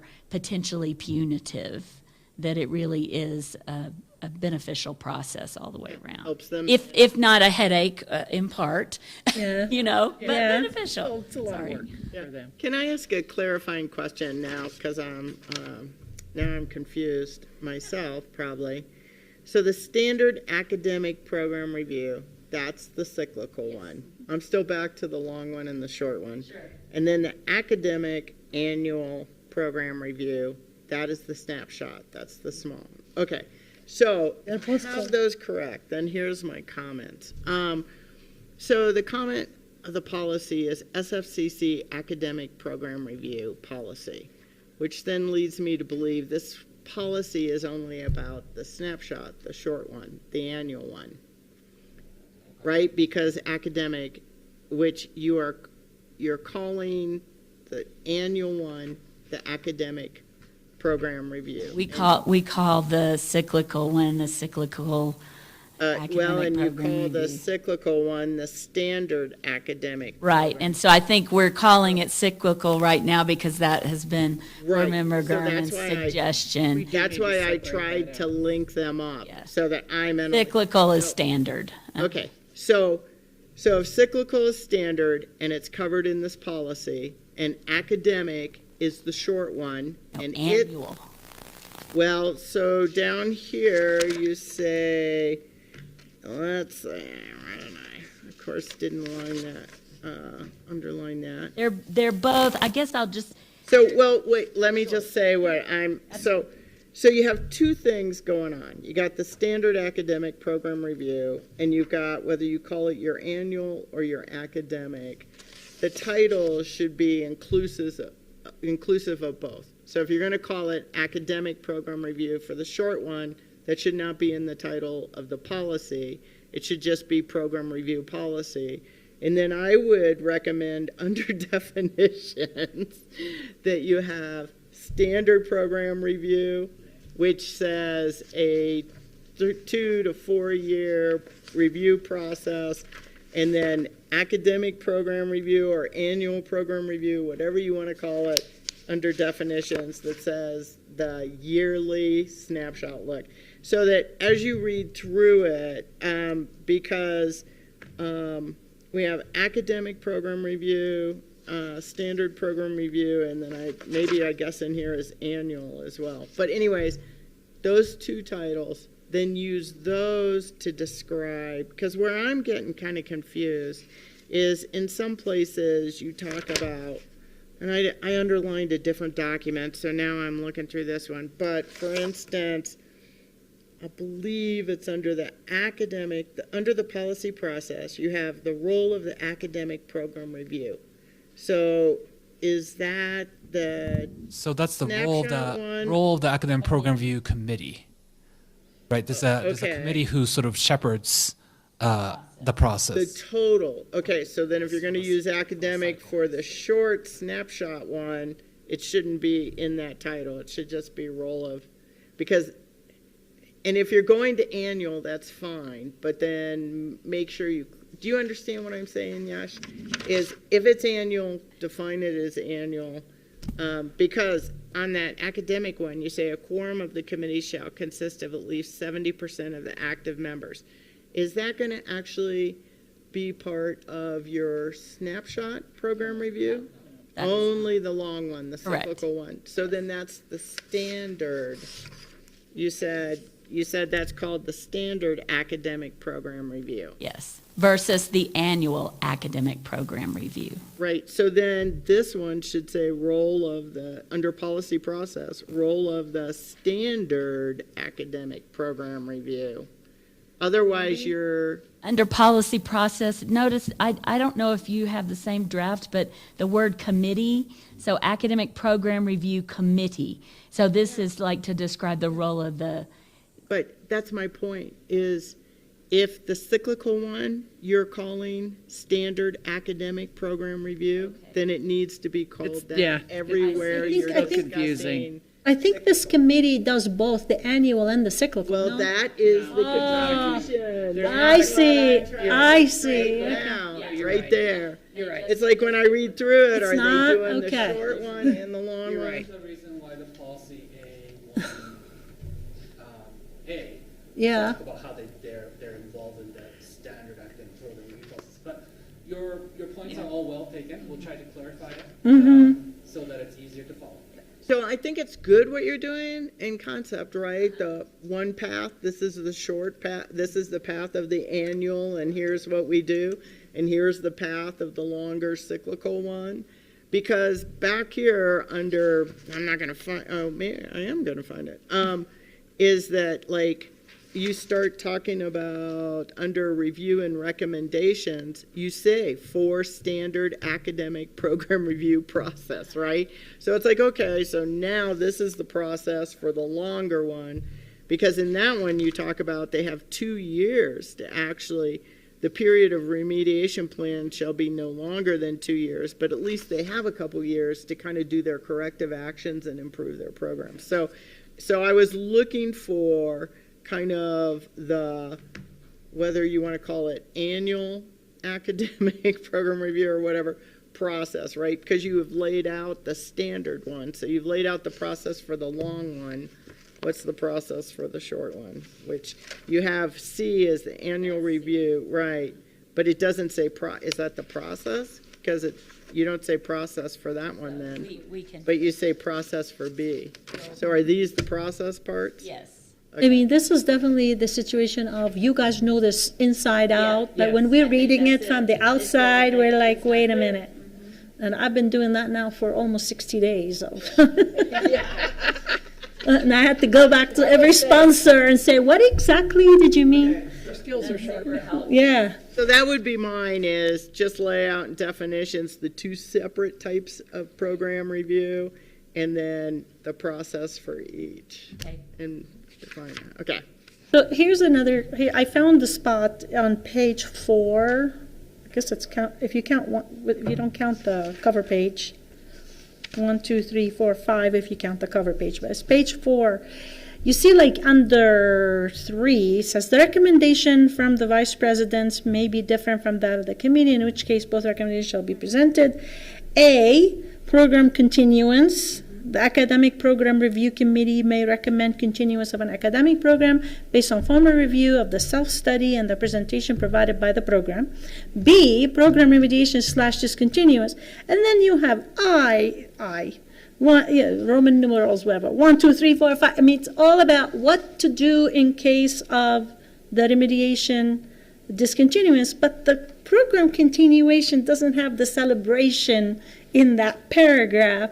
Like, that's where I felt like you guys are just, this policy is all about discontinuous remediation, not about celebrating.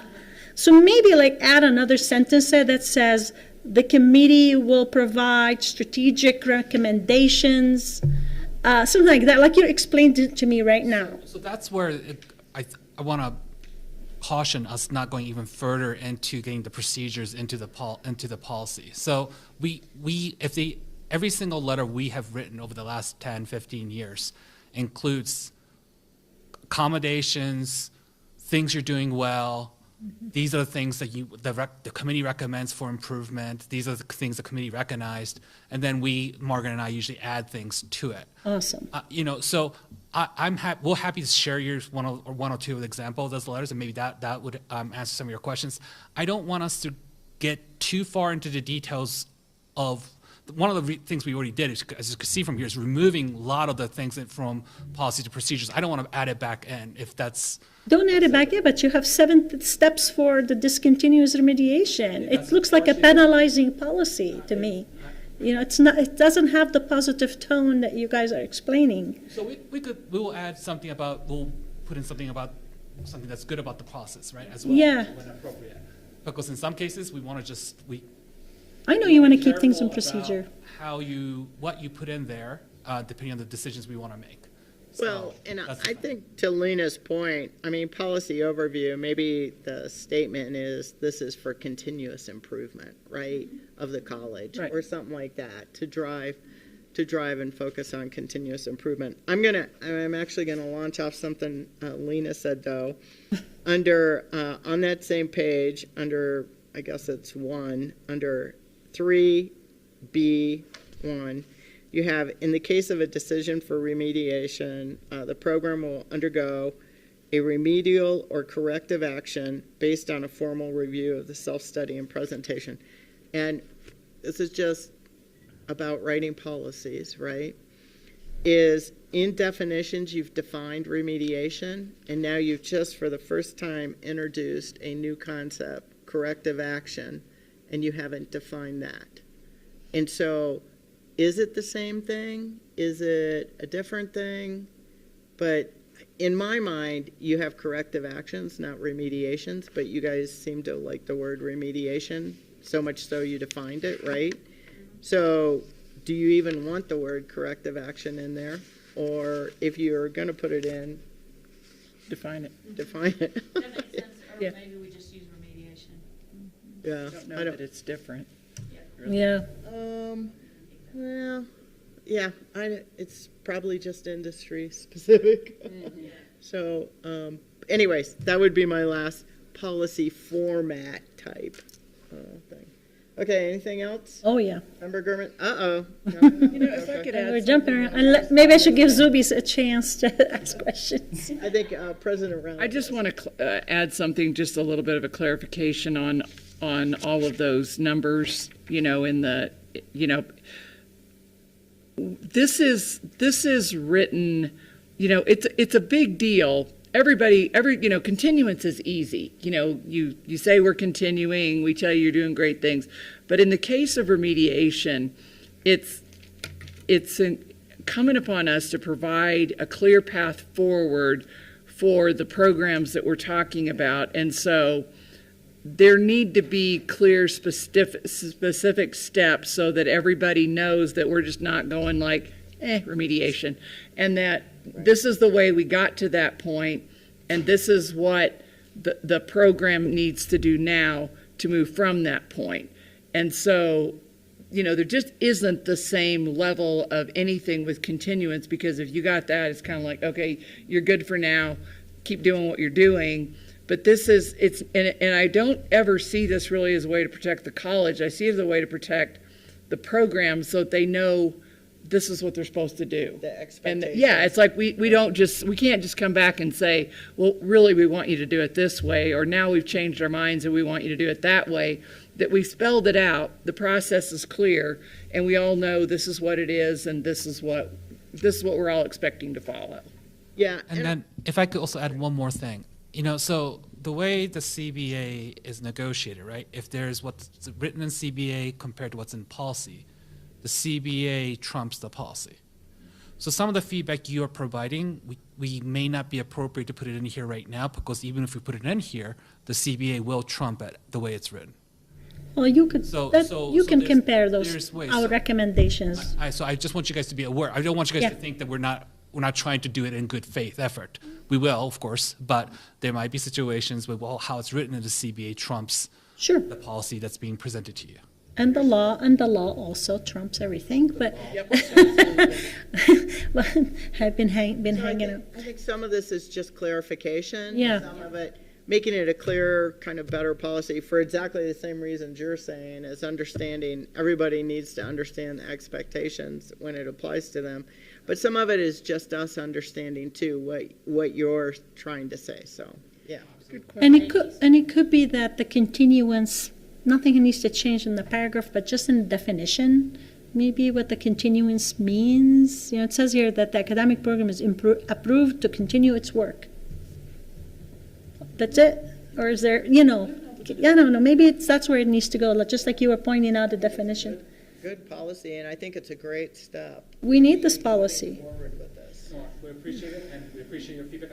I wasn't trying to stop the feedback. I just wanted you guys to understand as we're going through here that there's some elements because of that. But there's some things that you guys have proposed that we could definitely incorporate without having a conflict with the CBA either. So. Okay, now I'm going to ask a naive question. When you say academic programs, are you talking about the degree programs? Are you talking about continuing ed? Are you talking about the fitness center? What was exactly academic? We're talking about credit programs. Credit programs. And Okay. we are talking about degree programs, but we also include discipline areas that don't have degrees associated with them. So like mathematics or English, for example. Those folks do go through a program review process, and there's not a degree, other than the creative writing degree, associated with those discipline areas. But we feel it's important to, look at what we do and look at the data and think about, what kind of improvements can be made. So departments too. Or group of departments or group of programs. Group of Makes programs. sense. So does it need a definition? Or everybody knows that except me? And we need to have that flexibility because it's different depending on the situation. Okay. Right, we can't discontinue math or English. Right. And would continuing education go under this too? No, because it's not a credit. Okay, got it. Okay, Lena, just a moment. Member Wilson, did you have a question? Well, I do have some things that I can be patient, but I just want to ask that Dr. Muramoto speak into the microphone because I think the My microphone apologies. must be in front. Okay. Go ahead, Zubi, if you have questions. Okay, did you have other questions? I'll take a break. Member Wilson? Yeah. I mean, my first question is, I saw in the Faculty Senate minutes that they had seen this and they were waiting for feedback from the members. Has there been feedback from the Faculty Senate on this policy yet? Yes, we've received feedback. We presented both 3.5 and 440 on the same day, and we received feedback from Faculty Senate related to 440. There was no feedback. They had very little questions. I don't even know that there was a question about 3.5 from the faculty. You're talking about you got feedback when you attended the meeting? We got feedback when we attended the meeting, and then we have received written feedback from one individual, a faculty senate officer. Yes. Yeah. Okay. Can I find out what the feedback was? Sure. The feedback is about policy 440, and I may not use the exact words, but there is a desire on the part of faculty senate that the union and management talk about a common, consistent way of identifying a bona fide financial emergency. Did I get that right? Yeah, they wanted a data-driven. We could find the actual email probably if you give us just a sec. And I can wait until Faculty Senate report to find out whether they're taking any formal. This is what it is. I hope the union and the administration will negotiate an objective, data-based criterion for a bona fide financial emergency. And that was shared at the Faculty Senate meeting when we were going through these policies, and then also written to us as a response from Faculty Senate. So I guess the things I'm looking at here are the committee now has no oversight over the process. Who? That was, in the beginning, it was the committee was no longer having, it was crossed out, that the Yeah. committee had oversight over the process. Member Wilson, are you talking about 3-5? No. Can Okay. you, We're only talking about 3-5. Yeah, right we're now. on policy 3-5. Wait.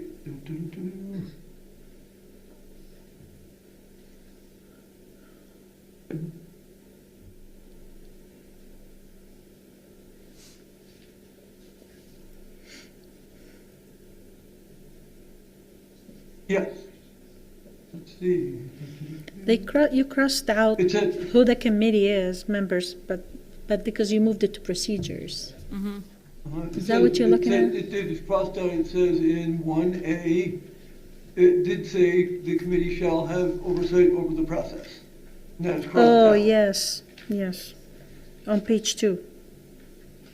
Right under policy process. Policy process A1A. Design the template. Yes, so the Academic Program Review Committee's role is to design the template for standard academic program review process.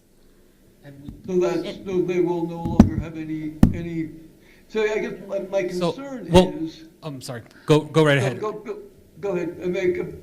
My concern is that in the traditions of the academy, going back hundreds of years, faculty do have a primary role in things of this sort. And I guess I'm concerned about the role being diminished and whether we are in keeping with standard academic traditions that have gone back for a very long time. So what we have done instead is to clarify what they do in the bottom section, like provide recommendation to to VP of ASA and myself, right? And there's 2 kinds of recommendations. So nothing has really changed from what we have been doing. What we have done instead is clarify exactly what we mean by the oversight of the process. They still have the oversight of the process, but this is what they're doing. They're coming up with a template. They're going to actually meet with the faculty members and the program leads, go through their self-study, and then provide recommendation to Margaret and myself. That is the oversight they have, and that's what they've been doing at SFCC for the last 15 years. So it had nothing substantive has changed in our opinion, but we have clearly defined what that is there. Mm-hmm. So they are important words, and so I'm wondering, so the interpretation of that could be that they only get to do certain things and they no longer oversee the process. Because so that's a question I have. The second is in terms of membership. And I guess is there, who chooses the members and where do we define what appropriate membership is? So once again, that is one of the things we're moving to the procedures, but we're going to, generally speaking, making sure that there's representation from academic schools as well as faculty members and different members as need arises. You know, one of the things is that we've seen over the years that different people wanted to participate in it, but the policy sort of restricted it even when it made sense to add more members. And so this should assist us in having that flexibility to ensure that there's a representation and membership across the schools and from the faculty and staff.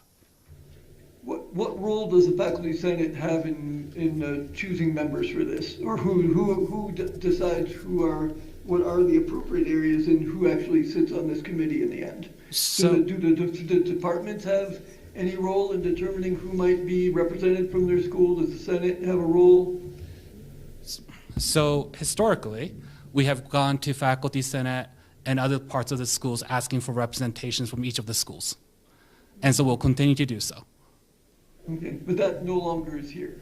No, because we don't want to tie our hands in terms of having limited membership. What if we want to expand more of it, right? And so we're part of the challenge with some of these policies, as we said, is we have too much procedural details in here. And so our hope is that we could not restrict the committee's decision about who should be on the committee. Okay, that's an interesting concept, restricting the committee's ability to choose themselves because they aren't constituted yet. But I guess what I'd like to see is some clarity of, not like limiting, not that would limit who can be on the committee, but that the people on the committee go through some process and are not just selected. I mean, I think it's important that that the schools who may be on the committee have some role in choosing the members that they would want to represent them on that committee. And I think the faculty senate certainly should have some role in being able to choose some members to be as a part of this as well. Thank you, Board Member Wilson. I can say that the schools absolutely have a role in who serves on this committee. It's a part of the conversations that are had around committee service and which faculty members are serving on which committees and what committees various faculty members are interested in serving on. And so that is definitely happening. And I hear you, I think as we move forward with putting the procedures together, especially language around committee membership, that we need to address that. Mm-hmm. I guess I'd like to see it in policy, though, that there is, I think, in future years, other people reading this policy, it could easily be that future people in your position might read this as like, oh, I can put whoever I want on the committee, and there is no restriction on on who would decide who's on the committee. I think formally, it's critical that the faculty senate and the department and the faculty within a department have some role that's defined in policy, that not to restrict, but to ensure that faculty have a critical role in determining membership of the committee. So we definitely understand your position and how you are asking us to expand on the policy statement, policy, what is it called? A2 about the membership of the Academic Program Review Committee shall be represented from the appropriate areas. Yes. So I guess I'd like to see who decides what are appropriate areas and how is that determined, and what role do the faculty actually have in any of these decisions, because I don't think it's clear in the policy right now. I was going to ask that question too. Like, appropriate areas seem totally unclear. Like, what does that mean? So I think maybe what's crossed out needs to stay on. Well, what the committee is made out of, and I'm sure there's a collective bargaining language that needs to coordinate with this, So align with it. let us come back with a proposal then on this piece. I think that's Yeah. a good idea. I would be Yeah. happy with that. We heard your feedback. So let Morgan and I discuss this and come back with our recommendation for the board's Sure. consideration. Yeah, I mean, we would like to see a new draft at some point before we vote, right? Maybe by the work session next month, but yeah, the sentence, the membership of the Academic Program Review Committee shall be representatives from the appropriate areas, is completely unclear for us. You know what to talk about, but we don't. Yeah, and this is just part of the larger policy is meant to be Right. broad, right? And we're trying That's to a go management that decision. line.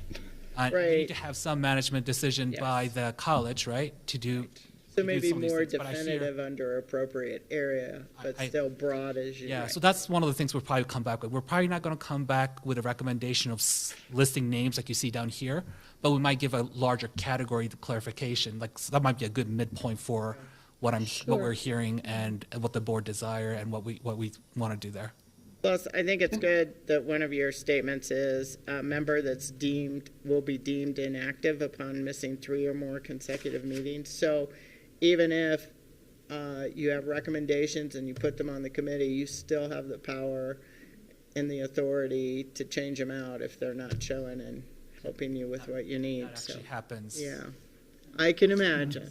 So, sorry, Member Wilson, back to you. Another question? And so I understand management rights, but I also really want to emphasize that we're not a random business, we're a college.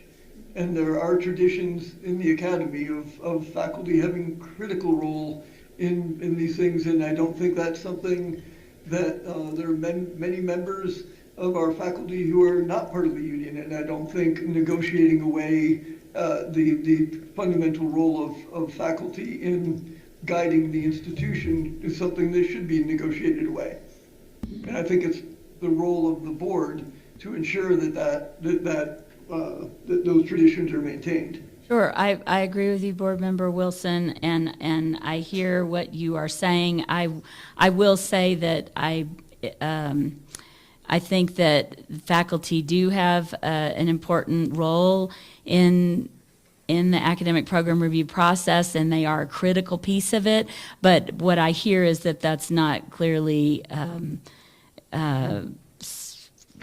laid out here in this policy the way that it needs to be. So let us try to clarify that. And let me be clear, I'm not suggesting that it isn't.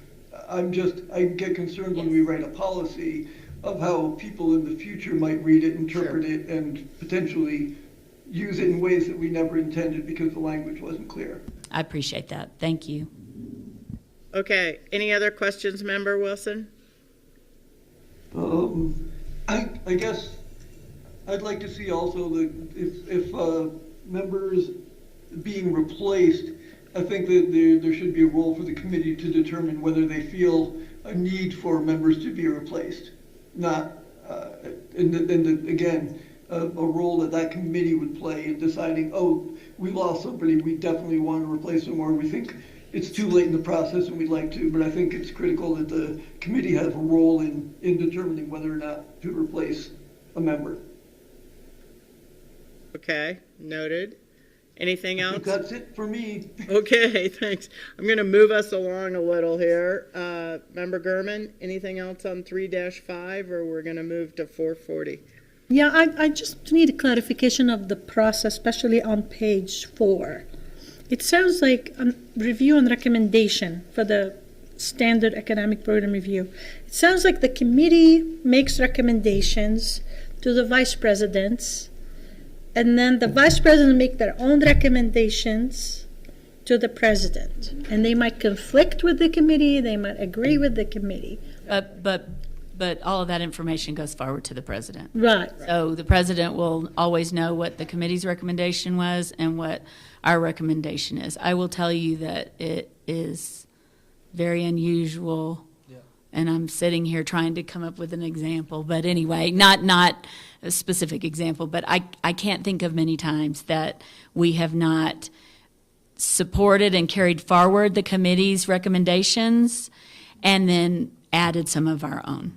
That's usually the way that works. And then I have the ability to disregard all of it and do what I want. Yeah, and then I think there was like once when Margaret and I, the committee recommended remediation discontinuance, and we looked at the materials and actually was sufficient. So we said, actually, this is probably continuance. Okay. So you don't sit on the committee. Okay. Now, have there always been now just for don't have to change the policy again. I mean, what if we change your title, Yash? I mean, this title, I remember we always had a vice president of academic and student affairs for as long as I've been around the college, but we didn't always have a vice president of strategy and organizational effectiveness. Back then it was AVP. Yeah.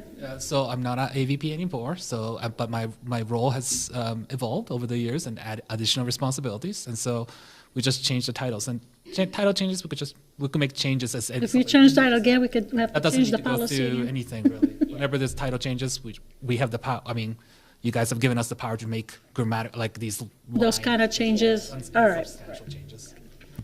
I guess go ahead. Go ahead. I had one other question. I guess in the event that the president makes a determination that a program should be discontinued, is that something that then goes to the board? I mean, I know when we bring in new academic programs, that's something that the board looks at. When we're discontinuing one, does that also come before the board? So that does not. That's one of the reasons that you guys supervise the president. I think it comes as an information item, but it's not. The board doesn't vote on it. Mm-hmm.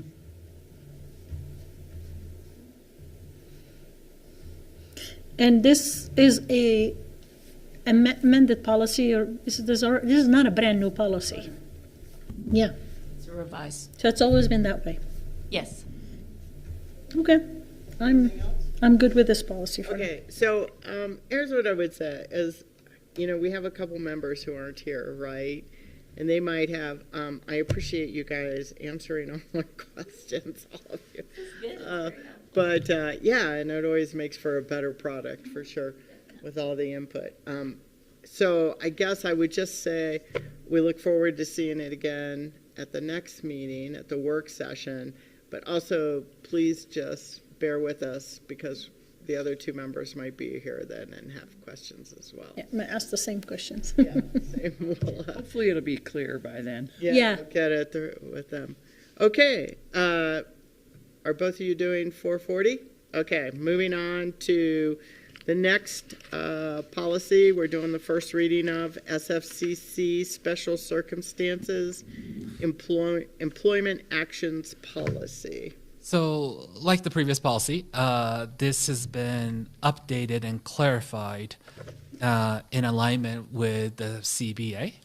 Part of the issues in the past was that it seemed to confuse the academic side of the discontinuance with academic program review and then the staff side. It all sort of combined together, so we sort of try to clarify that and separate the two. And then also try to streamline the process when people have questions about a potential reduction in force circumstances where we're trying to have an administrative process so it's much more quicker rather than trying to get everybody organized and such. So with that, I stand for any question. And also Donna Castro, the Chief Human Resource Officer, is also on the line as well to answer any questions. Just so everybody knows, we go through this during the work session. We go through a lot of these, and then we put it on the consent agenda. Right. So everybody's watching what we do during work session. All right. I have a question. Go ahead. In policy process A6, is it intended, do we want to use bargaining unit member in the policy, or should that be employee or faculty member? On page 4. So the bona fide financial emergency is a good cause to immediately terminate the employment or employment contract of any bargaining unit member. But doesn't that apply to people who are not bargaining unit members? Right, so I think that's where the employment part is covered. Where the what is covered? Okay. I hear your concern, Board Member Wilson, and I think we can clarify this. I think it is meant to say what you are expressing, that it's not completely clear that it says. I think we can fix that. I agree. Okay. Sure. Yeah, no, that makes sense.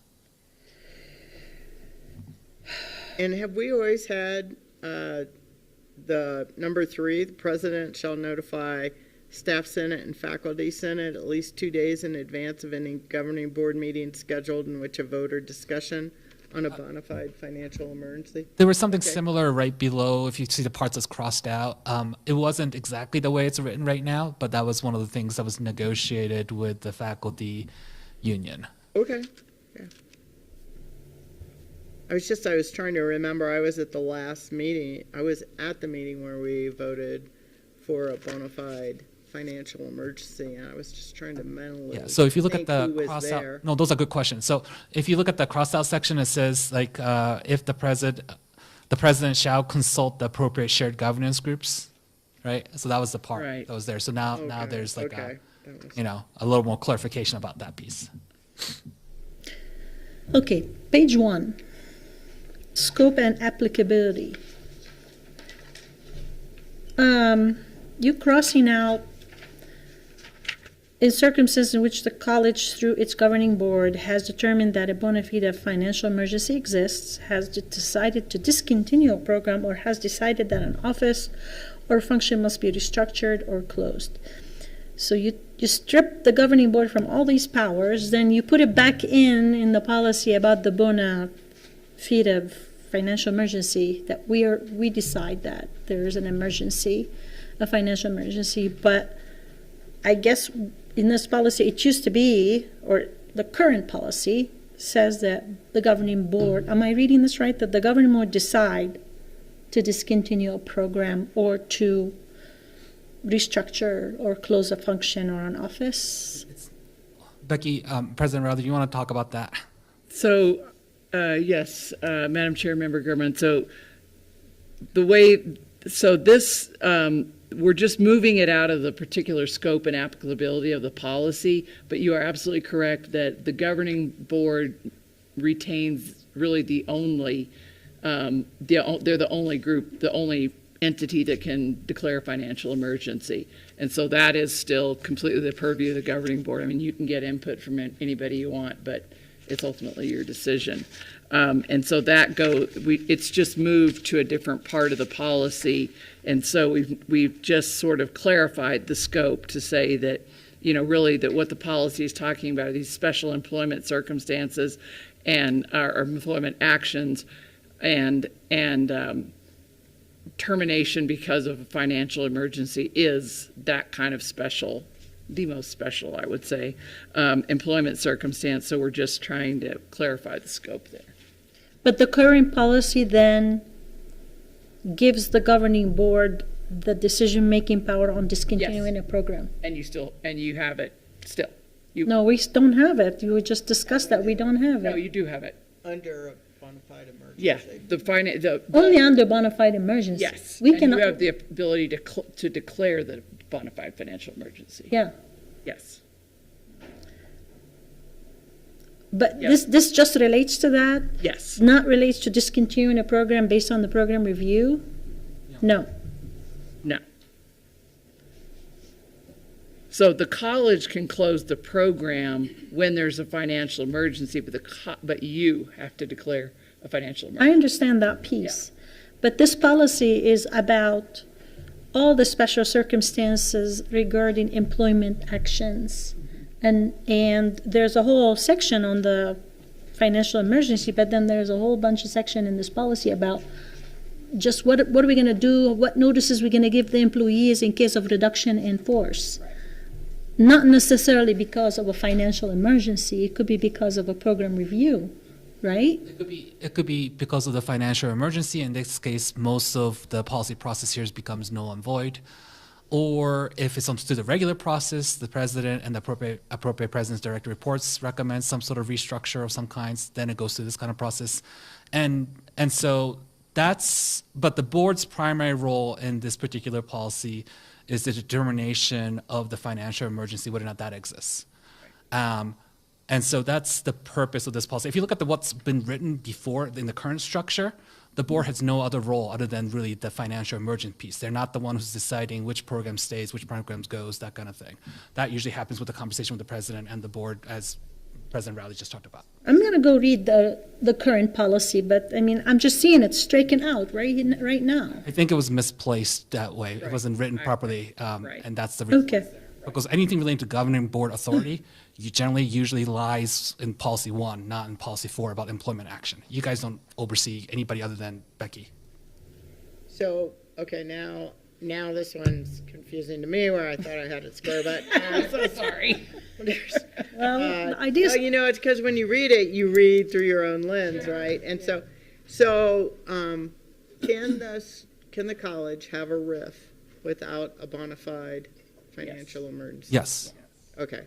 So it's not contingent on a financial emergency declaration by the board. If there's a financial emergency, it's a financial emergency, right? So a lot of the process and protection we had to put in there for the employees are truncated because it's an emergency we got to deal with.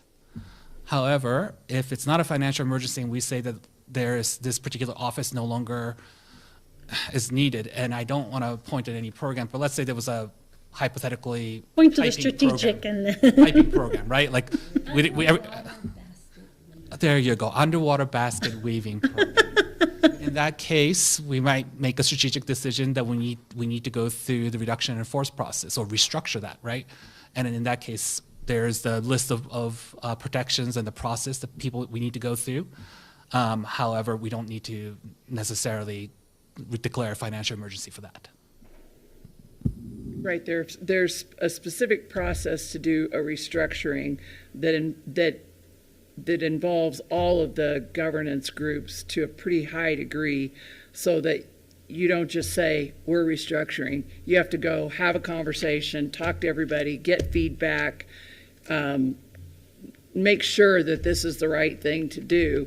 And so it takes a long time to do it if you feel like, it needs to happen. We've done it once since I've been here, and it was in Yasha's area. You've done reduction in force? Mm-hmm. And a restructuring. It was a restructuring. And sometimes what happens when you do the restructure, you eliminate positions just because of the way that things need to be restructured.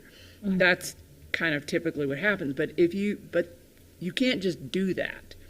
And that's what this policy lines out, that there is a very clear path to do that. It includes multiple steps and multiple groups. And then, you gather that information and come back. So I would say that it is a true example of shared governance in action. And it's not just like, well, we're doing that. So, Yash, I would say on page 3, under 12, reduction in force, you have a sentence that says termination of an employee as a result of a bona fide financial emergency, comma, you probably want to put or discontinuation or cancellation as opposed to a bona fide emergency, discontinuation, or cancellation. If it's, that's why I thought it was connected to it. Well, and I must say that in my work with this policy some years ago, I kind of struggled with the same thinking through this, and I think I had help being interpreting it and everything. But they're very different paths, and as Josh said, the financial emergency is an emergency. The board can declare that. The only thing I can think of is, that I've had experience with is COVID, and things change quickly, and we had to have the ability to do some things that we would have never normally done. Right, that was very quick. Yes. 3 weeks. Yes. Okay, more questions. Member Wilson?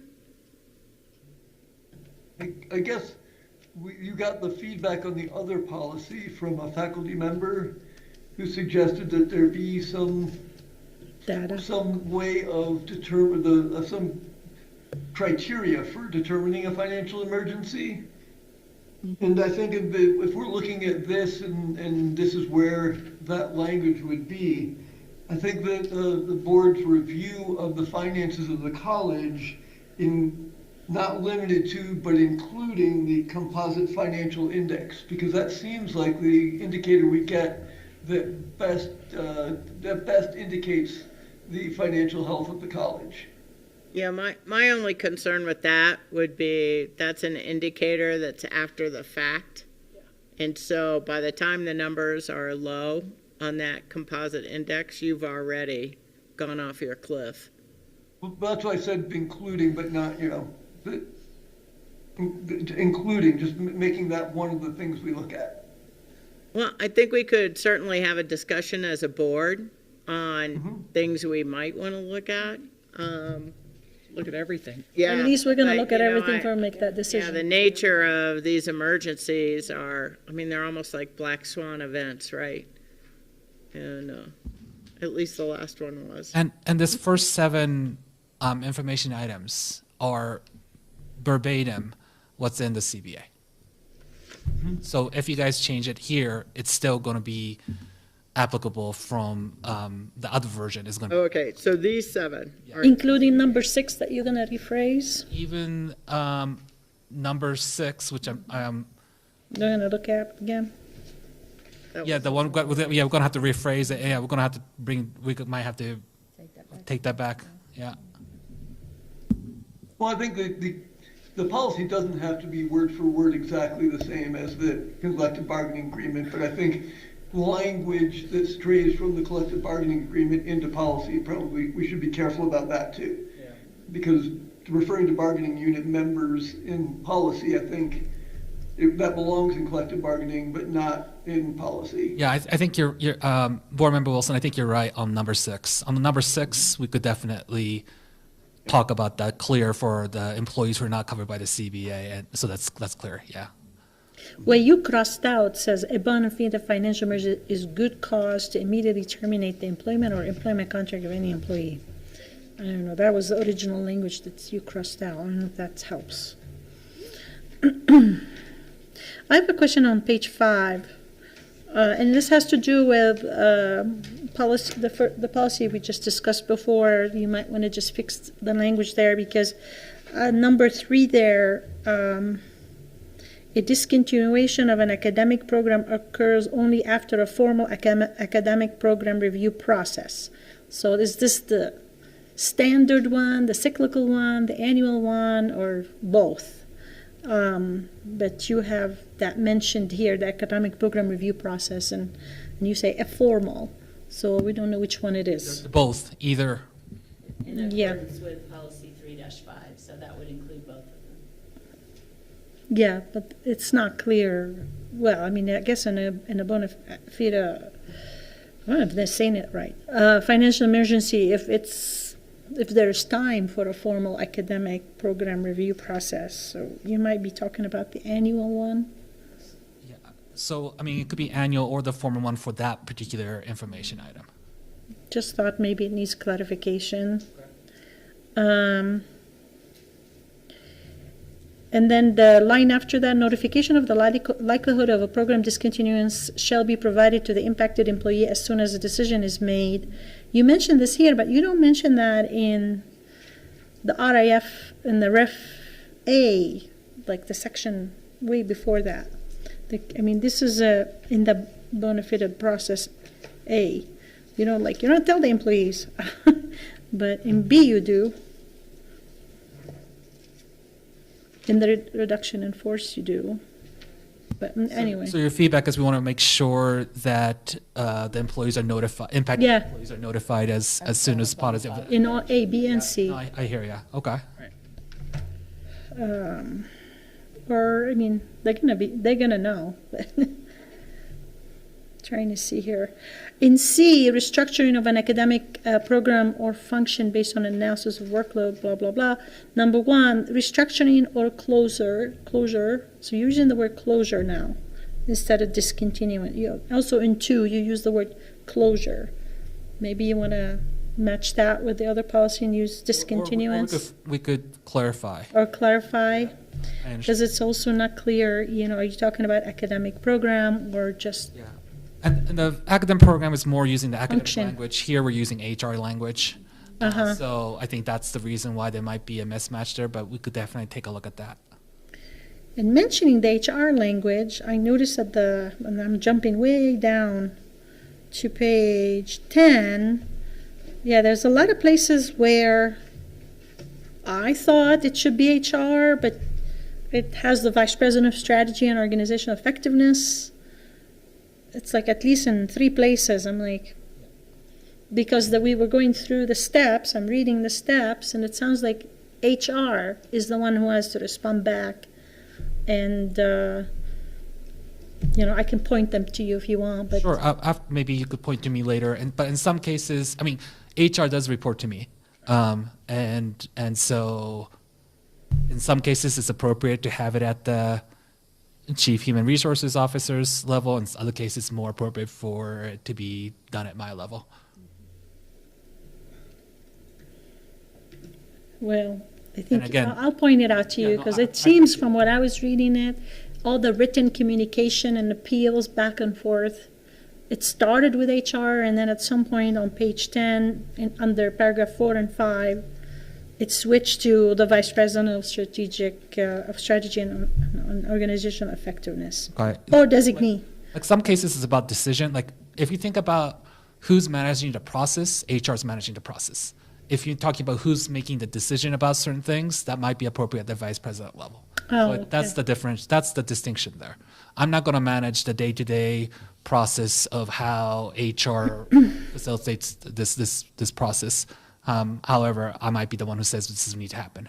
So that's where the distinction is. Okay, next time I read this, I'm gonna read the black and white version and not all that red and Gets messy. I it's agree. getting messy. I agree. Yep. Yep. Kind of no way to.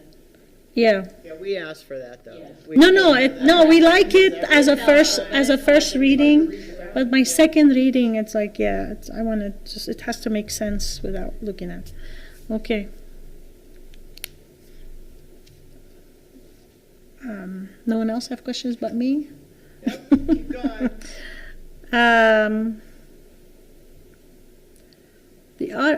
Okay, I'm trying to figure out what I wrote to myself. On page 8, number 5, that used to be 6. If a RIF as a result of a restructuring of an office or function, a regular employee affected by the RIF shall receive at least 60 calendar days notice of the termination of their employment. The faculty, this is the non-faculty, and my note is saying the faculty one should get the same thing because I think it has a lot less than 60 days. It didn't match. So If I'm reading my own notes correctly. So the faculty employment status, if they're full-time faculty, that's covered by CBE, that's dictated by the CBA. Yeah, So it's not in here. but it was in here. There was something about less than 60 days. I know that, So but I have to go maybe back and you find could it. show that to me later, and I'm happy to look at it. Okay. But please keep in mind that, that's one of the things that's in the CBA, and, yep. Yeah. And there's a typo, and instead of and 7. 1, 2, 3, 4, 5. The 5th line. Considered an internal consideration. I'm sorry, did you get 5? I'll let you know later. Say what page? Oh, I'm on page 8. Yes, under number 7, 1, 2, 3, 4. The 5th line is an, not and. An internal consideration. To be considered an internal. Yes. I'm just a little something.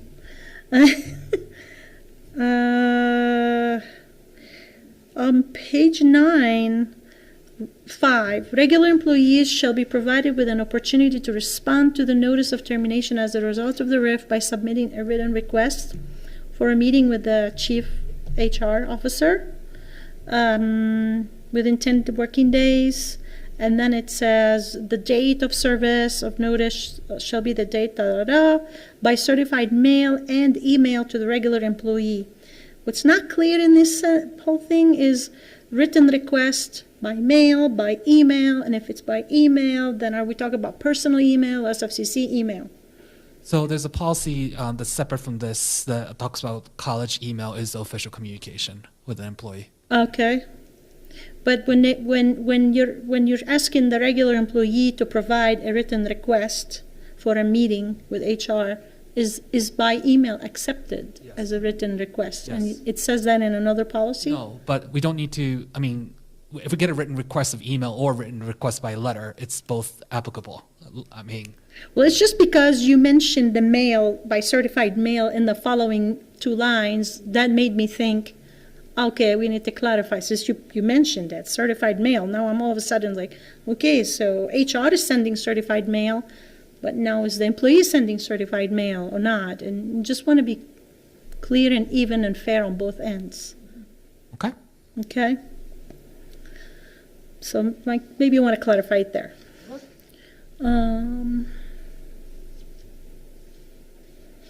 I have so many notes, but now I got to remember what I'm saying to myself. Meaning for the review of our process. I'm gonna have to reread this, and if there's another version, and see. And I'll send you some comments maybe too. Okay, that might be. Yeah, so for saving some time. Plus, I think it's important to realize too, we're gonna have another look at this right at the work study session. So you will have addressed some of these comments. Yeah. And we'll have some other input from some other members. But if you have something really important, certainly let's. Yeah, and a quick one on page 11. You've been mentioning 10 days, like you're changing the 5 days to 10 days, but under C, it still says 5 days. I don't know if you meant that on purpose or not. For 5 days of the setting of the hearing. Yep, it's intentional. That's intentional to keep that 5, even though everything else you're giving them 10 days? Yep. Okay, I'm not going to ask why. Okay. Oh, and another big one on page 12, under the new numbers, K is a letter, not a number. The rules of evidence shall not apply, and the Vice President of Strategy and Organizational Effectiveness or designee may exclude evidence. I did not know what the rule of evidence means that do not apply. Yeah, that's a so legal I term. Googled it, and the Google says the rules of evidence are an entire law school class. So why would the Vice President of Strategy and Organizational Effectiveness know what the rules of evidence are unless you've taken a law class? Plus, we're going to have a legal counsel help us. That's why we have legal counsel. Can you give me an example or an idea? What does that mean? I have no idea. I mean, this is the one where our legal attorney has Recommended that we include this legal So I language? look at that. We put that way. I assume it's Mm-hmm. process relating to legal proceedings, and that is as far as I am even willing to guess. But I'm sure Myra Posa or somebody else from our legal counsel could go more into detail. I think it's like what a judge uses when the judge determines whether something is admissible or inadmissible. Right. That's under the rules of evidence. And so this is saying this is not a courtroom, it's not a legal proceeding in that way.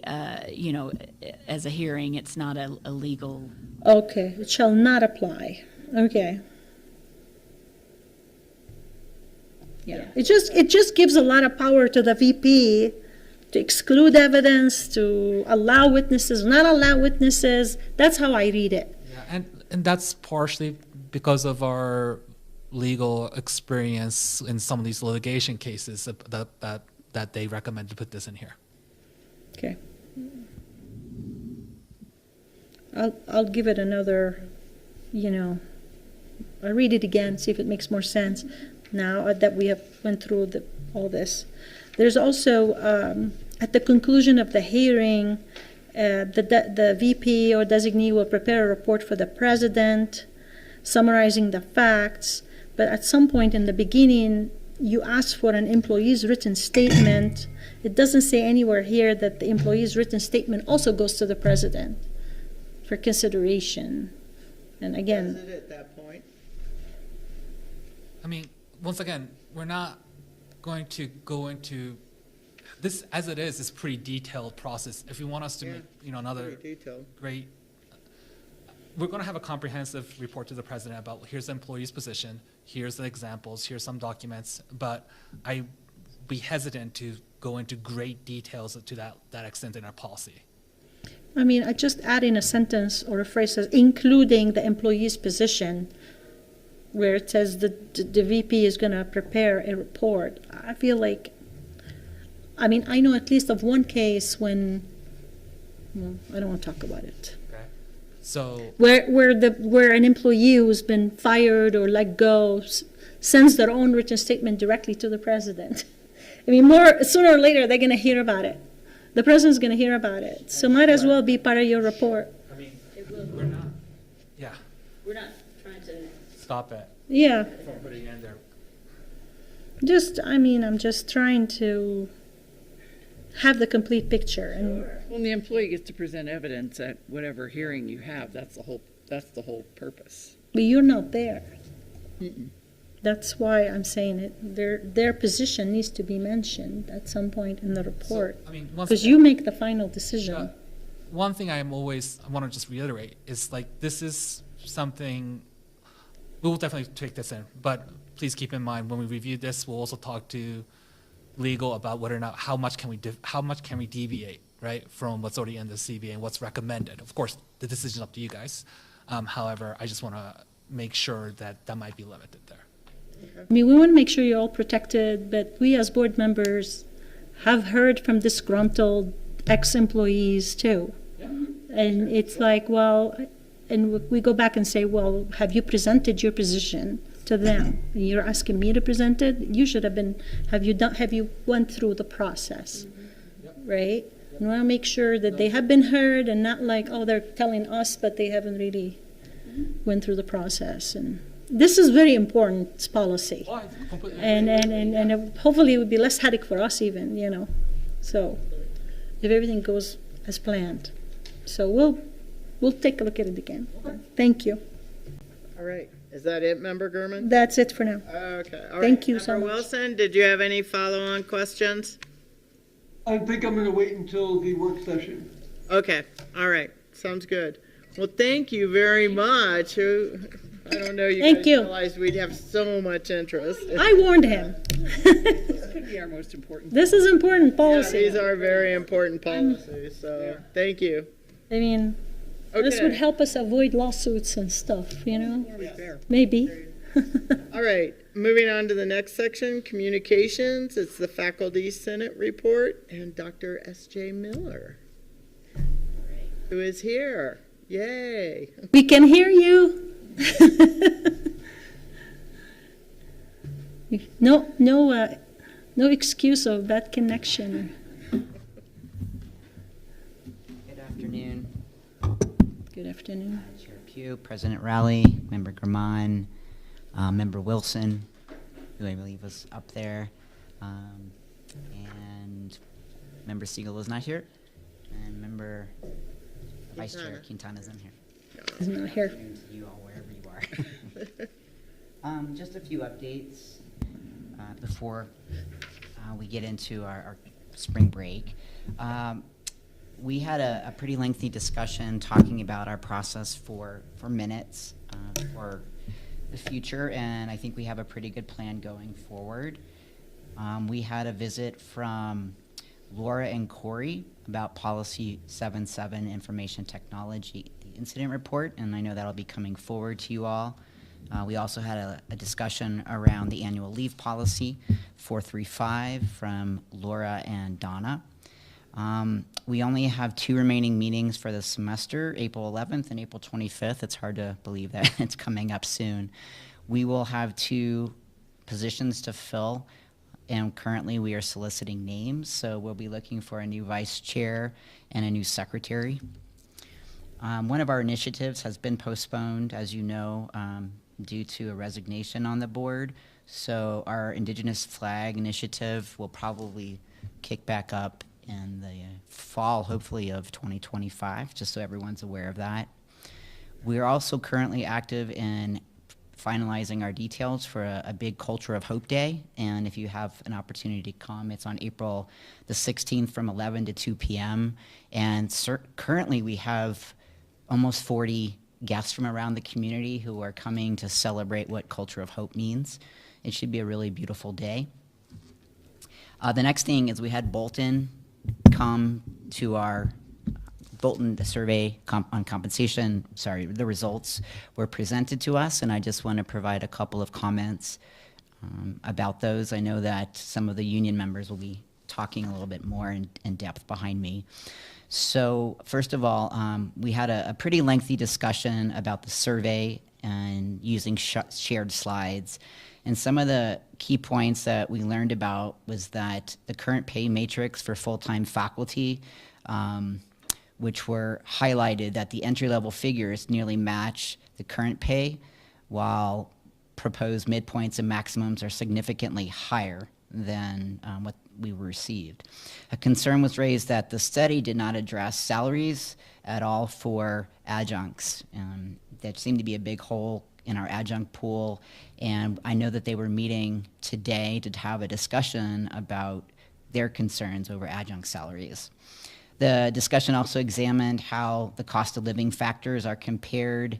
Some of the different areas that were compared to Santa Fe were like in Amarillo, Texas, for instance, and it was brought up that do these comparisons really reflect what faculty need to live here in Santa Fe, because we know that our cost of living continues to rise. It was also emphasized that although the survey claims that our pay is competitive, the real issue, again, is affordability for us. Some faculty members question the fairness of current salaries for faculty and advocacy and wanted to come to the governing board to talk about that. And as you know, this survey result, I think they believe that they have been presented to you. It was also noted that union negotiations and the opportunity for public comment is here today, and I wanted to just draw your attention to that. That was discussed during the meeting.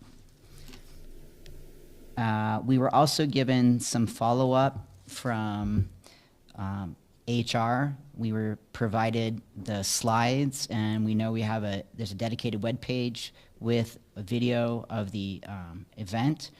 And we were also directed to a particular web page that highlighted the timeline of the study, the salary and benefit increases, the compensation results, the proposed job classification structure, and a proposed pay structure.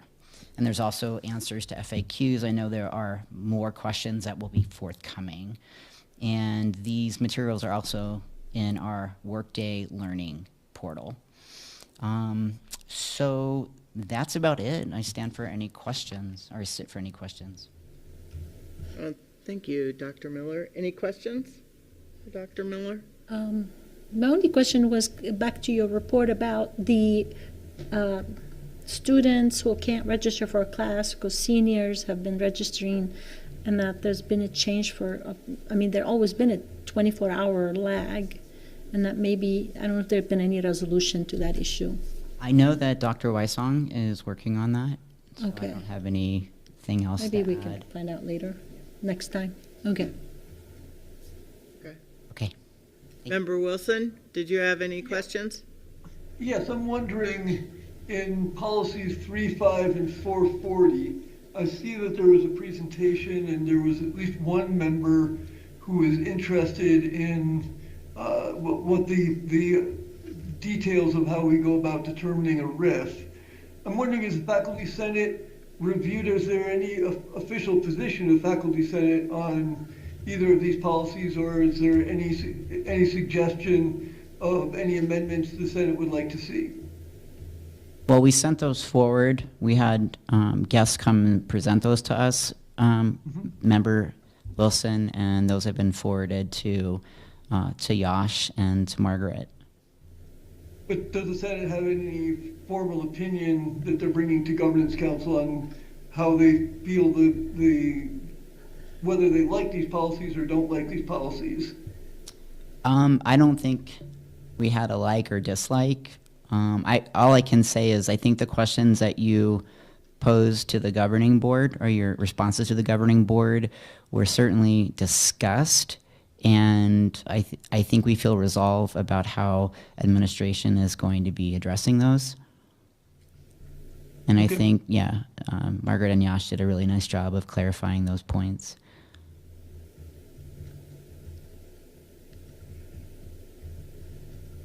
Anything else, Member Wilson? Nope, that's good for me. Okay. Okay, all right. Well, thank you. Thanks, SJ. All right. We have the Staff Senate report, Mr. Gutierrez. I believe my colleague, Michelle Renteria, is online with us. There she is, yes. So, Madam Chair, members of the board, President Rowley, good afternoon. Thank you for letting me present on behalf of Staff Senate. I only have two quick updates that I wanted to present to you today. The first one is the Staff Senate would like to thank Vice President Yash Morimoto and Chief Human Resources Officer Donna Castro for assembling the March 6 Bolton presentation on the classification and compensation study. They both answered all the questions that were presented to them during this presentation and gave some clarification. And then Donna Castro came also the next following day after this presentation to Staff Senate, which was on March the 7th, and gave some clarification and answered more questions not covered in the presentation on the previous day. Staff looks forward to meeting with Yash and Donna as they will now visit departments and areas to discuss any further questions pertaining to the classification and compensation studies. So they're going to then now meet with all the departments. So staff does appreciate that. And the other update I have is the Office of Human Resources has assigned the 2025 SFCC mandatory training through Workday Learning. The following topics covered are as follows. SFCC Title IX, recognizing and responding to microaggressions, sexual harassment training for employees and managers, active shooter safety training, and how to protect yourself against phishing attacks. These are our refresher courses, and these are the Office of Human Resources is saying that these must be completed by all staff by Friday, May the 2nd is when these should be due by. So, and they're all in Workday Learning. I don't know if my colleague Michelle has anything to add. I think I may have some. No, that sounds about right. Thank you. So with that, we stand for any questions. All right. Any questions for Mr. Gutierrez or Ms. Renteria? You just reminded Member me. Wilson? I got to do this training. Yeah. Yeah, I know, mine- as you were saying the training. I'm like training. I'm like, oh, I know I have an email on there. Member Wilson, did you have any questions? Yes, I'm curious about the Spanish translation, how that's going. And looking at the minutes, I got the impression that the Spanish translation was over the internet. But is the Spanish translation happen at the meeting as well? Yes, it does. Michelle, do you want to talk about that specifically? She's overseeing this. Yes, we're working with HR. Brenda was able to get an interpreter to come in person on campus. So they're there in the room, and we have a high flex setup in one of the classrooms as well. And as far as the minutes, we are translating them in Spanish and getting them to our colleagues who would like to. Cool. All right. Any other questions, Member Wilson? Not right now, no. Okay. Thank you both. Right, thank you. Thank you for the update. Yeah, I can't believe we're almost through the semester. Thank you. All righty. Okay. Next section, the President's report and presentations. Over to you, Dr. Rowley. Thank you, Chair Pugh. I'd like to start out with the Employee of the Month, and so we have the Pass It Forward Award, which goes to Katie Cadena Prieva. She is the Financial Aid Student Employment Program Manager, and she was nominated by Jesus Saucedo from Facilities and Operations. And I can just say personally that Katie is a fantastic employee and very enthusiastic and very eager to keep us on track. So that's a well-deserved nomination and award there. So a few things that I need to talk about off of my regular report that you all have of all the list of the myriad activities that we have going on. First thing that I would like to do is announce and congratulate Laura Mulry, who will be retiring at the end of the month. And so the board works closely with Laura and has for a very long time on policy work. I guess Laura's decided she don't want to do policy work anymore. I don't know what's wrong with her. So again, I want to thank Laura for all of her hard work at Santa Fe Community College. For I don't even know how many. I remember when Laura was the PIO for the HED through the state of New Mexico. So a lot of years of service to the state. And we are having a retirement reception for Laura tomorrow, so everyone is invited to attend that. But Laura, I don't know if you want to say something, but we really thank you for your service. That is so kind. Thank you. Yes, I have really enjoyed serving our community and the board and my college community members and you, President Rowley. And I've learned a lot, and I really appreciate all of the friendships and support that I have received. Thank you. Thank you.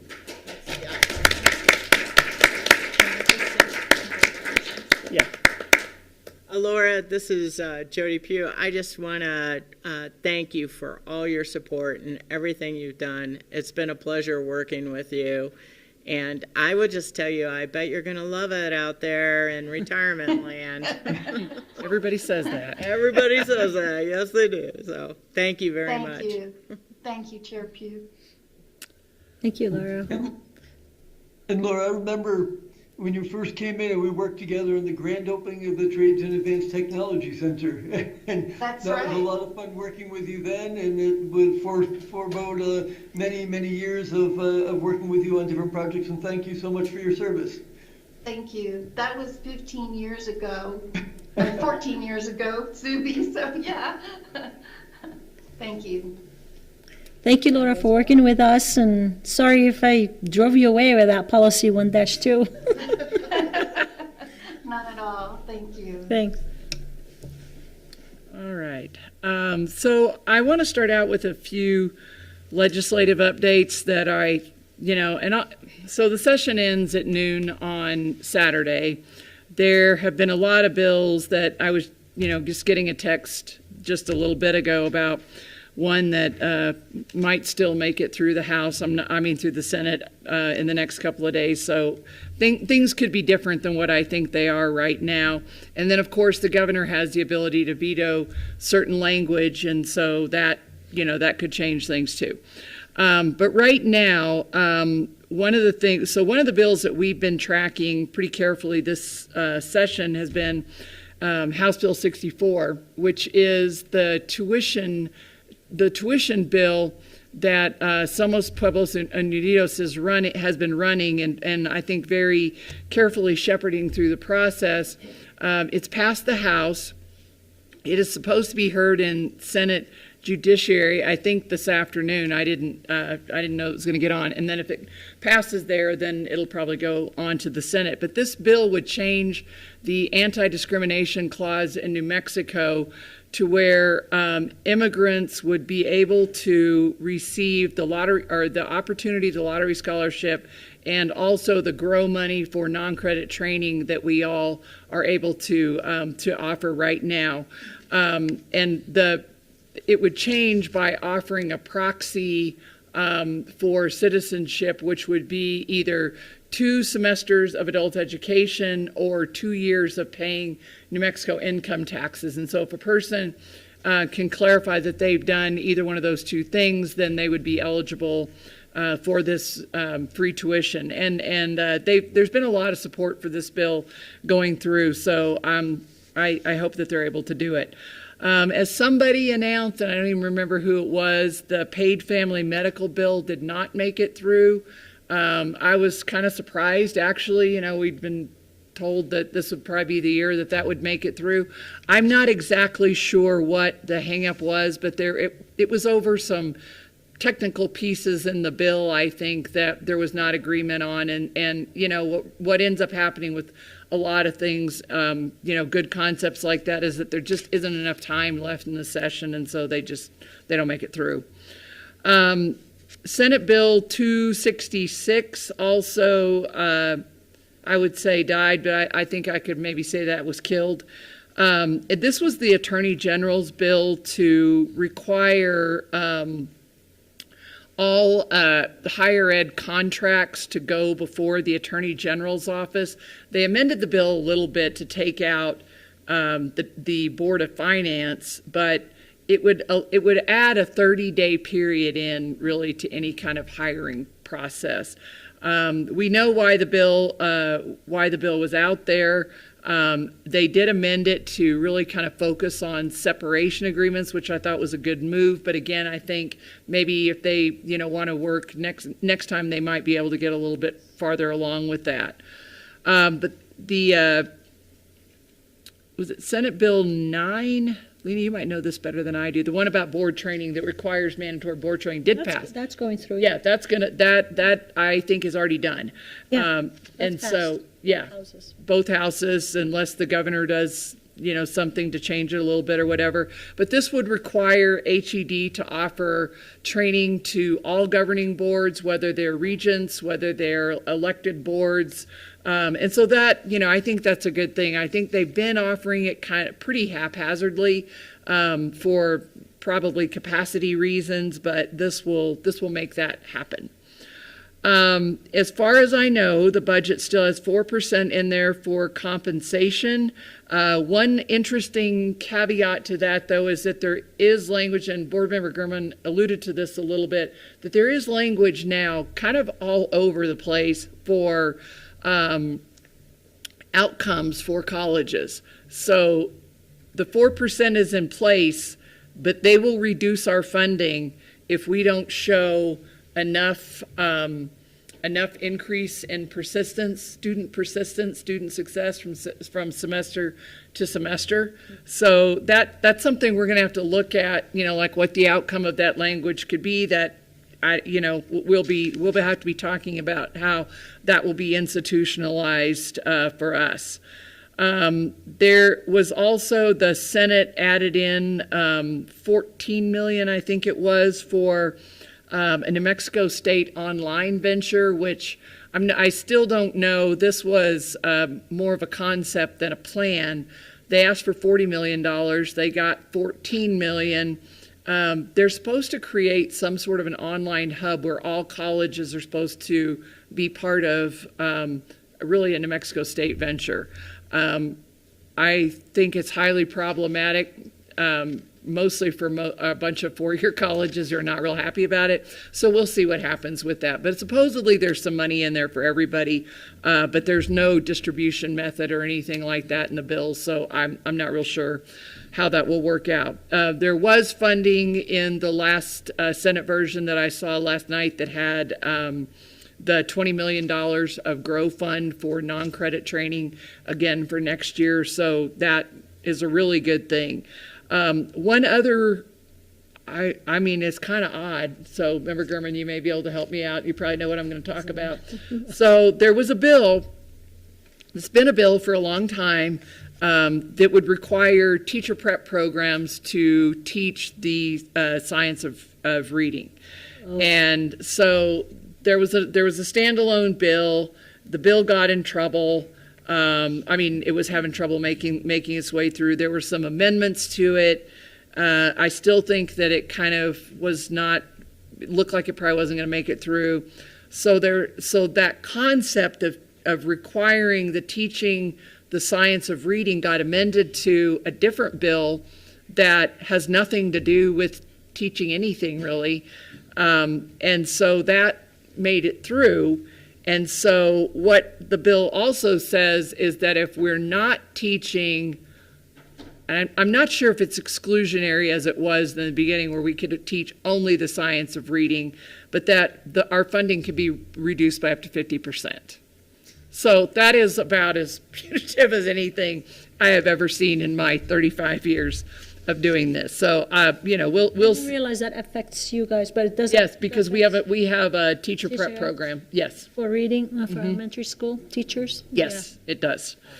And then our chess funding, the latest word that I've had is at $6 million instead of $10 million. So that is quite problematic, and I will be seeing what I can do tomorrow. I'm not really sure what we can. Sorry, I missed that. Which one?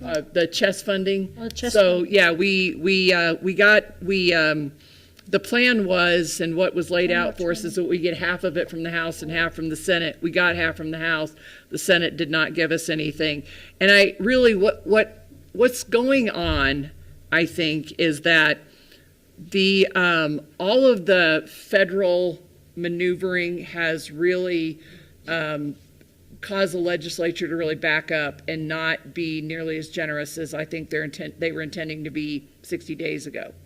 So because there is a high likelihood that New Mexico is going to lose federal funding in different areas, I think they want to be prepared to address some of that.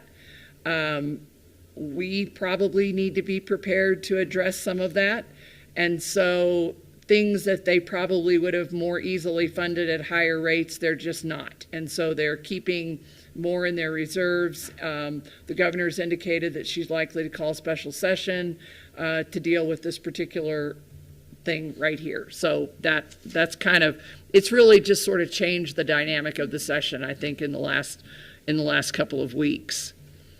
So a few other things to mention, as I noted in my report earlier, or when we were talking about the Mosaica Board, we are having an annual meeting on April the 8th that anyone is welcome to attend, and we will be talking about, really looking at projects going forward. So as you all know, the film project is being handled by Mosaica. we've approved the lease that the college has already approved and just kind of chatted about how this is likely to go.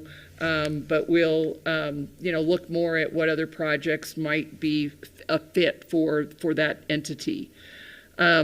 Really, a lot of what's happening we're working on the budget. April is completely consumed by that, but we're at the point where we're meeting like at least twice a week for what feels like hours at a time to talk about all of the budget requests which we've had, which are extensive this year. And so I can say that they will not all be funded because they're almost $3 million.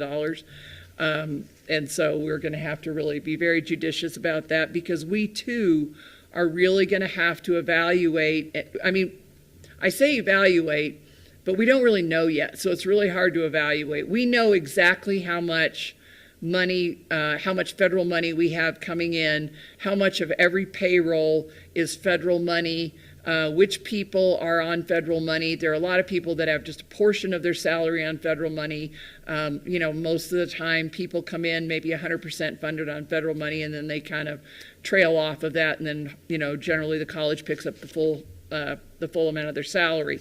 So really looking at what we can do and what we should do. Because, we have kind of a wide range of different types of federal grants like that. And I think, in looking at all of that, we haven't really talked about it, but, we have to look at our revenue side too, which is tuition. Nick has been working with our colleagues at CNM to look at their tuition indexing, so he'll have some information on, what we might need to look at in that regard while still staying under a very low threshold. The grant situation is just really fluid and unknown. So we really don't know what, if anything, is going to be canceled. We'd heard that an EPA grant got canceled and we got a stop work notice on it, but then it got brought back. For weeks, the portal that we use to do our annual report for Title V was closed, and so we couldn't even do the report. Julie kept checking. Her federal program officer, who's usually your go-to person, was not her go-to person, but she did finally, the portal opened, so I take that as a good sign for now. But the bottom line is the federal government does have the ability to be able to just cancel federal grants kind of on a whim. And we don't know what that's going to look like for us. The last thing that I want to mention, we had a chess meeting Friday, a long one, and we really got to work and heard a lot more about how the shared service for financial aid is really shaping up. This would be a shared office where we have the compliance area of financial aid only that is handled by Chess, and then that frees our individual offices up to be able to work with students more readily and help them, figure out. Sometimes it's a multifaceted approach to figuring out how you're going to pay, and we don't always have the time we would like to spend with them or should spend with them, and so that's what the goal of this is. And then also making sure that we always have capacity in that compliance area, because if somebody ever quits at the last minute, we don't have people fully trained, it's a frightening prospect. So that is happening. And then we are continuing our CEO search because Kathy Ulibarri is going to retire this summer sometime. We do have a firm that's helping us, and I understand a fair amount of good applicants, so that's good. Other than that, we're just going to, see how the session shakes out, see if there are any kind of, some of the language on reduction of our funding by 50% or the performance, all that stuff the governor can tweak. I don't know that she will, but, I would say that we just can't say anything is done until that period is over, that veto period is over with. So with that, I will try to answer any questions that you might have. Thank you. Any questions from the board for President Rowley? All right. Well, thank you. I just want to comment that, what was that? I just want to Oh, did you have a question? Member Wilson, do you have a question? No, I was just wondering, I was looking through Community College Month, and it looks Yeah. really exciting. But one thing I saw that didn't make it onto the calendar it's on our calendar, but not for Community College Month, is the Building Trades Open House on the 10th from 5:30 to 7 p.m., and that looks like a really exciting event. Thank you for pointing that out, Member Wilson. That should be an exciting event. And, really what we kind of do is events like that are sort of special. We try, if we can, to schedule them in April, obviously, rather than May or March, because they're kind of messed up months anyway. But to just sort of celebrate Community College Month, and then also to shine a light on some of the great things that we're doing. So thank you for bringing that up. All right, Member Gurman? I was going to say there's also a bill to the Legislative Education Study Committee, which is an interim committee that usually works on K-12 research issues and recommends and endorses bills.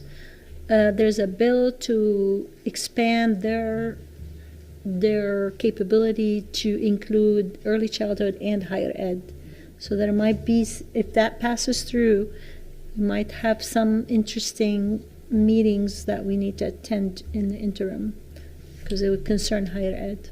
Yes, and that bill has been around for a long. I believe the governor's vetoed it the last couple of years. Oh, so, really? yeah, we'll see. I do know Makes sense. LESC is going to do their retreat on our campus in a few weeks. So, we do talk to them, and they do reach out if they maybe just want to want an opinion on what's happening, and it doesn't involve them yet. So, but yes, we certainly, I think we have a strong relationship with them that we need to continue. Cool. Anything else? No. All right. Thank you, President Rowley. Okay, moving on to board reports, discussions, and other business. Vice Chair Quintana actually asked me to discuss a little bit about the Finance Committee meeting we had. During that Finance Committee meeting, we talked about the upcoming budget and what's being proposed. All the numbers were very fluid and flexible. Nothing is locked in. And as President Rowley said, it's a work in progress. Additionally, we discussed about the uncertain environment that we're all in with federal funding and grants, and President Rowley discussed that very well, kind of what our discussion was. We'll have another Finance Committee meeting, I believe, next month, is it? But we should, I think. But prior to that, or after it, I'm not sure how the dates will roll out. We actually are scheduled April 16th, I think, is the date we have for the board to go over the proposed budget. Correct, Audrey? Okay. So lots of budget stuff, lots of numbers flying around, lots of uncertainty in the environment, as everyone knows. And so we're just kind of trying to stay on top of all that and get all the information in. That's all I had for board reports. Member Gurman or Member Wilson, did you have anything you wanted to add?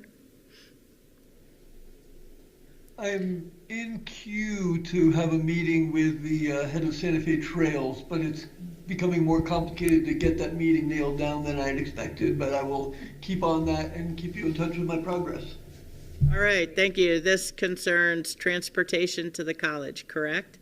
Correct. All right, thank you. And I would like to thank Kelly Trujillo and Todd Lovato for working on the Pi Day math film, Counted Out, working with Lano Foundation and coordinating it all since I wasn't around. So they did a great job, and we ended up being on the news on KSFR, and Zuby interviewed the producer of the film, the maker of the film. So it was good. I wasn't here, but it was good. All right. Pi Day. Did you get, anybody got pie, slices of pie? There were lots of pie, I heard. I did get a slice of pie. Did you get on Pi Day? Not here. Not here. There were lots of pies. Yeah. All right. Okay. Thank you very much. Okay. Moving to public comments. Audrey, do we have any public comments? We have 2 public Okay. All right. Lenny.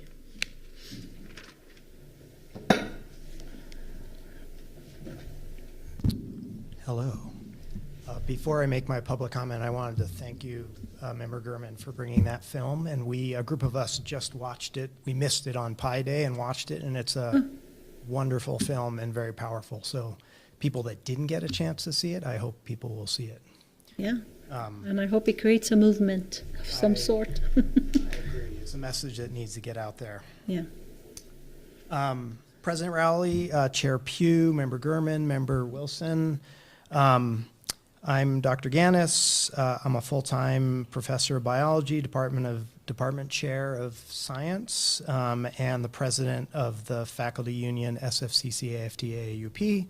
I'm here representing the union today and our faculty members. And I was very glad to see that the Bolton study was finally released 2 weeks ago, a little bit later than we were expecting. And I'd like to share what I think are some very important take-home messages related to faculty pay.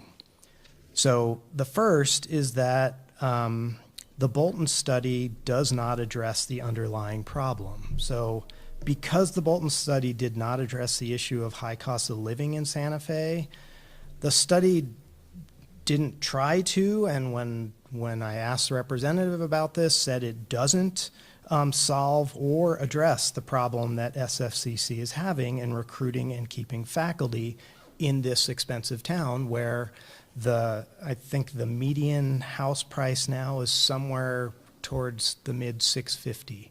And a person making the salary that faculty do can't afford to buy a house in Santa Fe. So that's the first point. The second point is that faculty are underpaid according to Bolton. And I want to share with you why I say that, because that was not the headline that Bolton came presenting. But here's the evidence that Bolton presented that says that faculty are underpaid. So the first is that Bolton set a target for compensation for faculty, and they, in their report, said they set it at step 8 of our current pay matrix. The current median step for faculty is at step 5. So already faculty are below what the target compensation is that Bolton set. And over the last few years, the administration has refused to give faculty any steps or have any way to move beyond the steps that they were hired at. So that's the first piece of evidence. The second is that the target compensation that Bolton set for step 8 is on average, and this depends on which education level the faculty is at, is on average 2.2% higher than the current faculty step at step 8. So that not only is Bolton saying that faculty should be at a higher step than they currently are, but they're also saying that that step should be higher than it currently is. The third piece of evidence is that Bolton also gave a maximum compensation. So they gave this minimum, they gave a target, and then they gave a maximum. And the maximum, again, depending on education, is anywhere from $7,000 to $12,000 higher than the current pay matrix maximum. So the Bolton study is saying that the target is higher than what our current target is, and they're also saying that the maximum should be higher than what our current maximum on the pay matrix is. The third take-home message from this study is that Bolton reinforces a pay matrix. So we have a pay matrix now that currently has steps, which don't have a whole lot of meaning because we haven't had any steps in many years, and it has education. Bolton suggested a very similar pay matrix that has a minimum value. Those minimum values overlap within a couple $100 of our current minimum values on our pay matrix. They also suggest a target / median, and then a maximum compensation.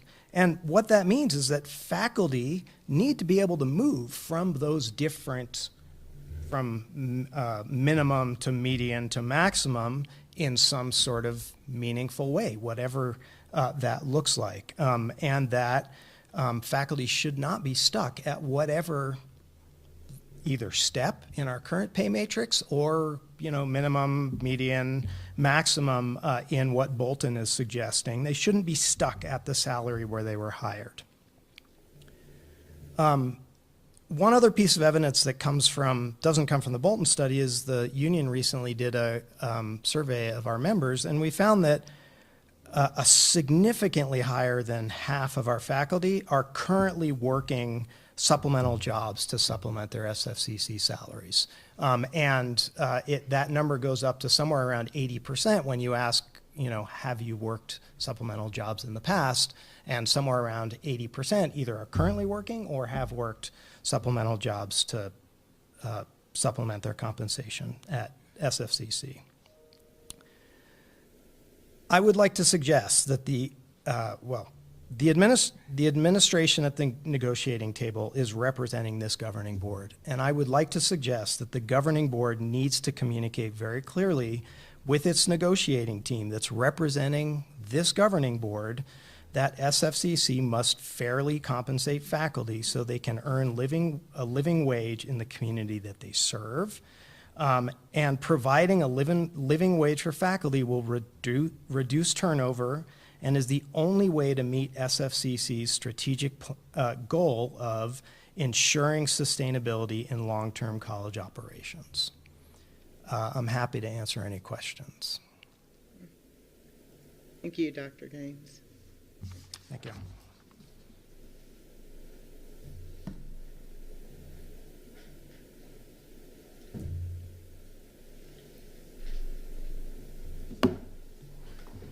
I'd like to thank the governing board for their time. My comments are also on faculty compensation. My name is Dr. John Zisk. I started at SFCC as a full-time faculty member in biology a year ago. Previously, I had worked as an adjunct professor at this and 2 other community colleges in the sciences. I put a lot of work into lectures and labs in an attempt to generate interest and enthusiasm in the sciences for my students, while the sciences are currently under attack by our own government. Politicians and bureaucrats extol the virtues of our educational system, yet from my viewpoint, they are paying lip service to our efforts. Educators, whether in sciences or in the humanities, are underpaid across the nation and especially in this state. Santa Fe, in particular, is an expensive area in which to live. Dr. Ganis has pointed that out as well. Salaries do not keep up with the cost of living, and college has a difficult time keeping qualified instructors. Indeed, I have a colleague and friend who's an excellent instructor in the biological sciences. He will be leaving at the end of the semester due to the strain of a long drive from Albuquerque to Santa Fe. Cost of housing in Santa Fe simply made living here an unrealistic objective given his salary. Cost of living is a big concern. To put this into perspective, I was a full-time assistant professor at a small university in Pennsylvania 13 years ago. My salary was higher than my present salary at SFCC. We aren't comparing apples and oranges here. That college back east happened to be in HBCU, has approximately as many students as SFCC. To keep and attract qualified faculty, sufficient compensation must be in the mix. I'm encouraged when a student grasps a difficult concept or asks a question beyond the boundaries of my own lectures. I and others work hard to attain such objectives, and we should be properly compensated for our efforts. Students deserve no less. Thank you. Thank you.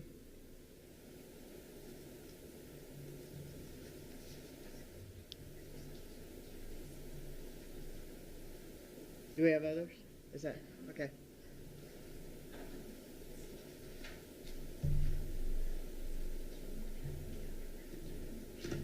Rose, I beg your pardon, I've never really done this, and I'd like to hand this out if that's okay, or to do that.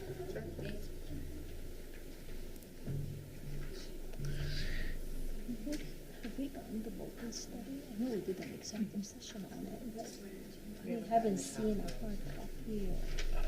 Is it finalized? I mean, Yes, they presented. They finally. Okay, well, we need to, So we should probably get it. yeah. Yeah, it's on the website. Oh, okay. Okay, hi All right. there. Hi. Thank you, I appreciate your time. I beg your pardon because I really avoid speaking publicly. My name is Judy Pino, and again, I thank you for your time. Judy. I wish, I didn't recognize you with that I hat. know, The that's why I hat. keep it on You look because so my hair's young with going that hat. white. I thought you were a student. And I'm trying to grow it all white, actually. So that's why I keep it on. But thank you. Okay, Judy Pino, computer science. I've worked here 22 or 23 years, and my salary was very, very low. But what you have in front of you is basically inflation rate. Because I entered teaching, obviously I left Los Alamos, I had a fabulous salary because I enjoyed teaching, and I never expected to get rich. I thank goodness that I have inherited plenty of real estate in Santa Fe as a native to Santa Fe, okay? And my renters are usually teachers, and it's never one teacher per house. It's usually 2 or 3, because I've had the opportunity to see and attend meetings with teachers who cannot afford the rent here. And my houses usually rent, when they're not teachers, up to $2,500 a month. But when they are teachers, usually it's $1,900, and that is for a 3-bedroom, 2-bath. And like I said, I do have multiple properties, and I've been fortunate where salary has not been the issue, but I'm here on behalf of my colleagues because I can see mathematically that things are not good for our faculty. What you have in front of you is basically an inflation rate. And I wish I did print the Bolton study because I know that there was a claim that they were 30% above or something like that, to fact that it was 30% cumulative increase. But I'm going to dispute some of these numbers because, first of all, we take into consideration the inflation rate, which normally is about 3%. And if we look at the salaries based on the Bolton study, you'll find that there are times and years that we didn't receive a raise at all. It was 0. And they take a small data set in order to compare those numbers. But if you look at the data in front of you, you'll see that the inflation rate, even though in some areas it's 1.5, you'll see it's 1.8, 2.4 on average if you go across the column. Into 2023 is 4.1. Now the state of New Mexico generally gives right off the top a 3% increase in salaries, and that's just for inflation. My understanding is that we do not necessarily get a cost of living increase. There is a difference between a cost of living increase and inflation. Inflation is generally given. People go in with a negotiation that they want more than 3%, 4%, but they generally give you 3% as an inflation. So when we go in, we negotiate, or our board goes in and negotiates, and they get a 4% raise. What they're really getting is a 1% raise because we're generally given that 3% raise. So with the inflation that we've had and the lack of salary increases over time, you'll see that we really don't get a good raise. We get about a 1% raise on average. And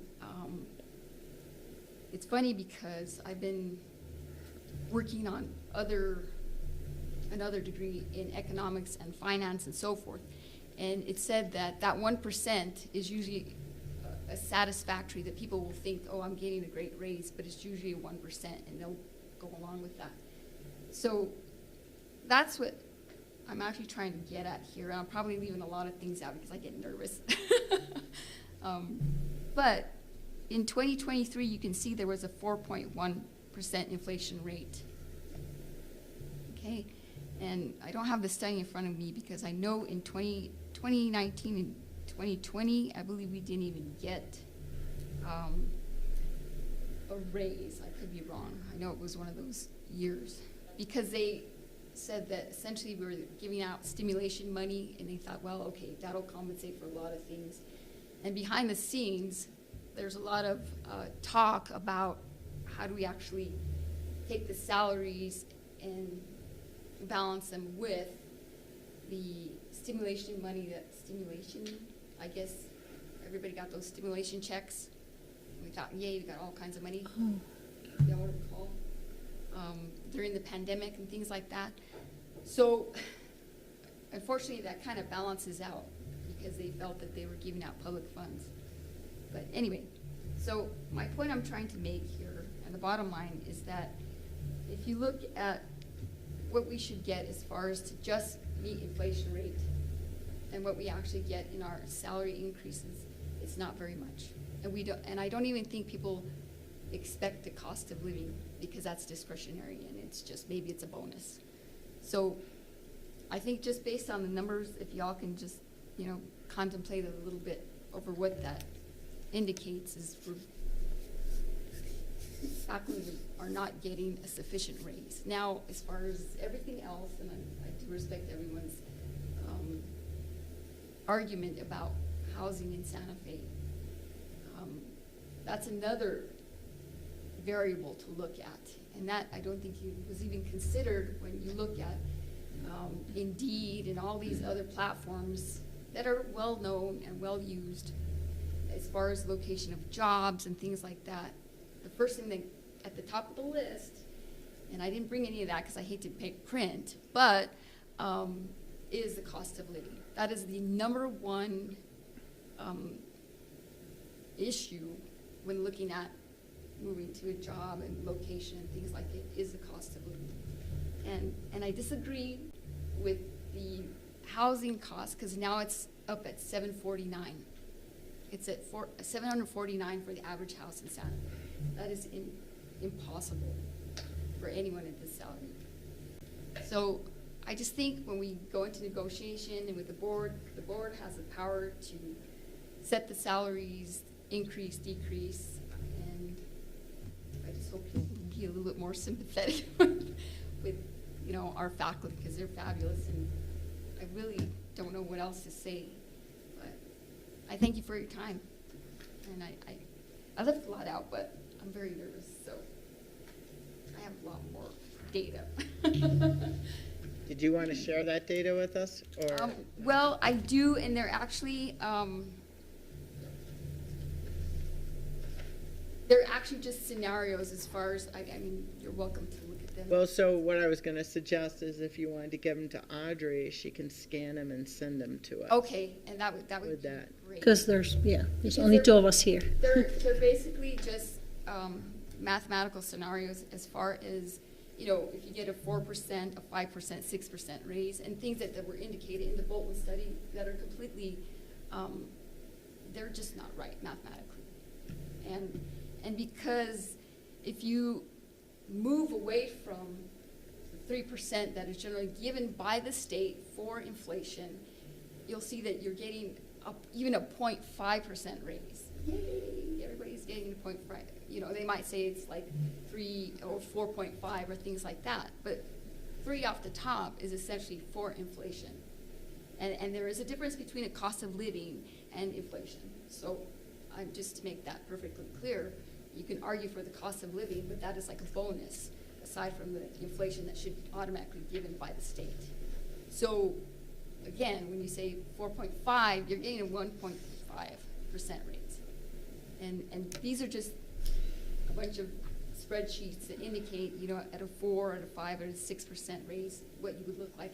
And they're nothing like our salary schedule. They're much higher.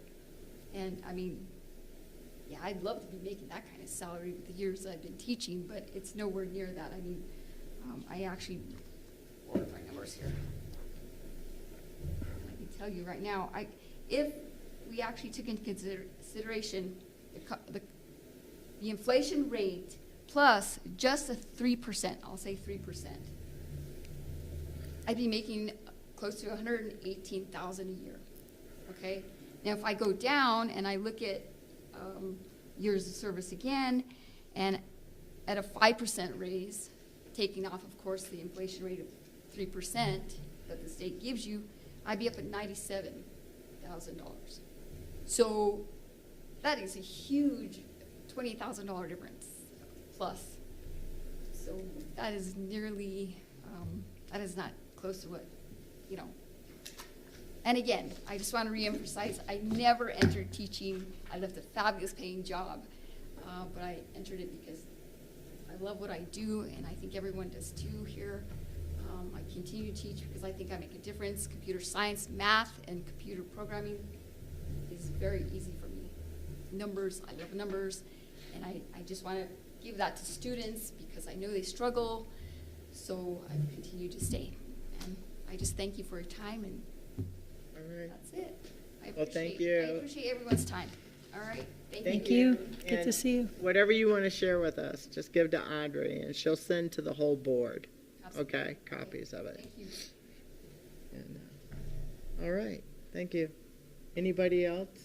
Audrey, do we have anyone else? No. Okay. All right. Well, thank you very much for sharing with us. Okay, so only a couple announcements. The governing board work session next month in April, we go back to 2 sessions again.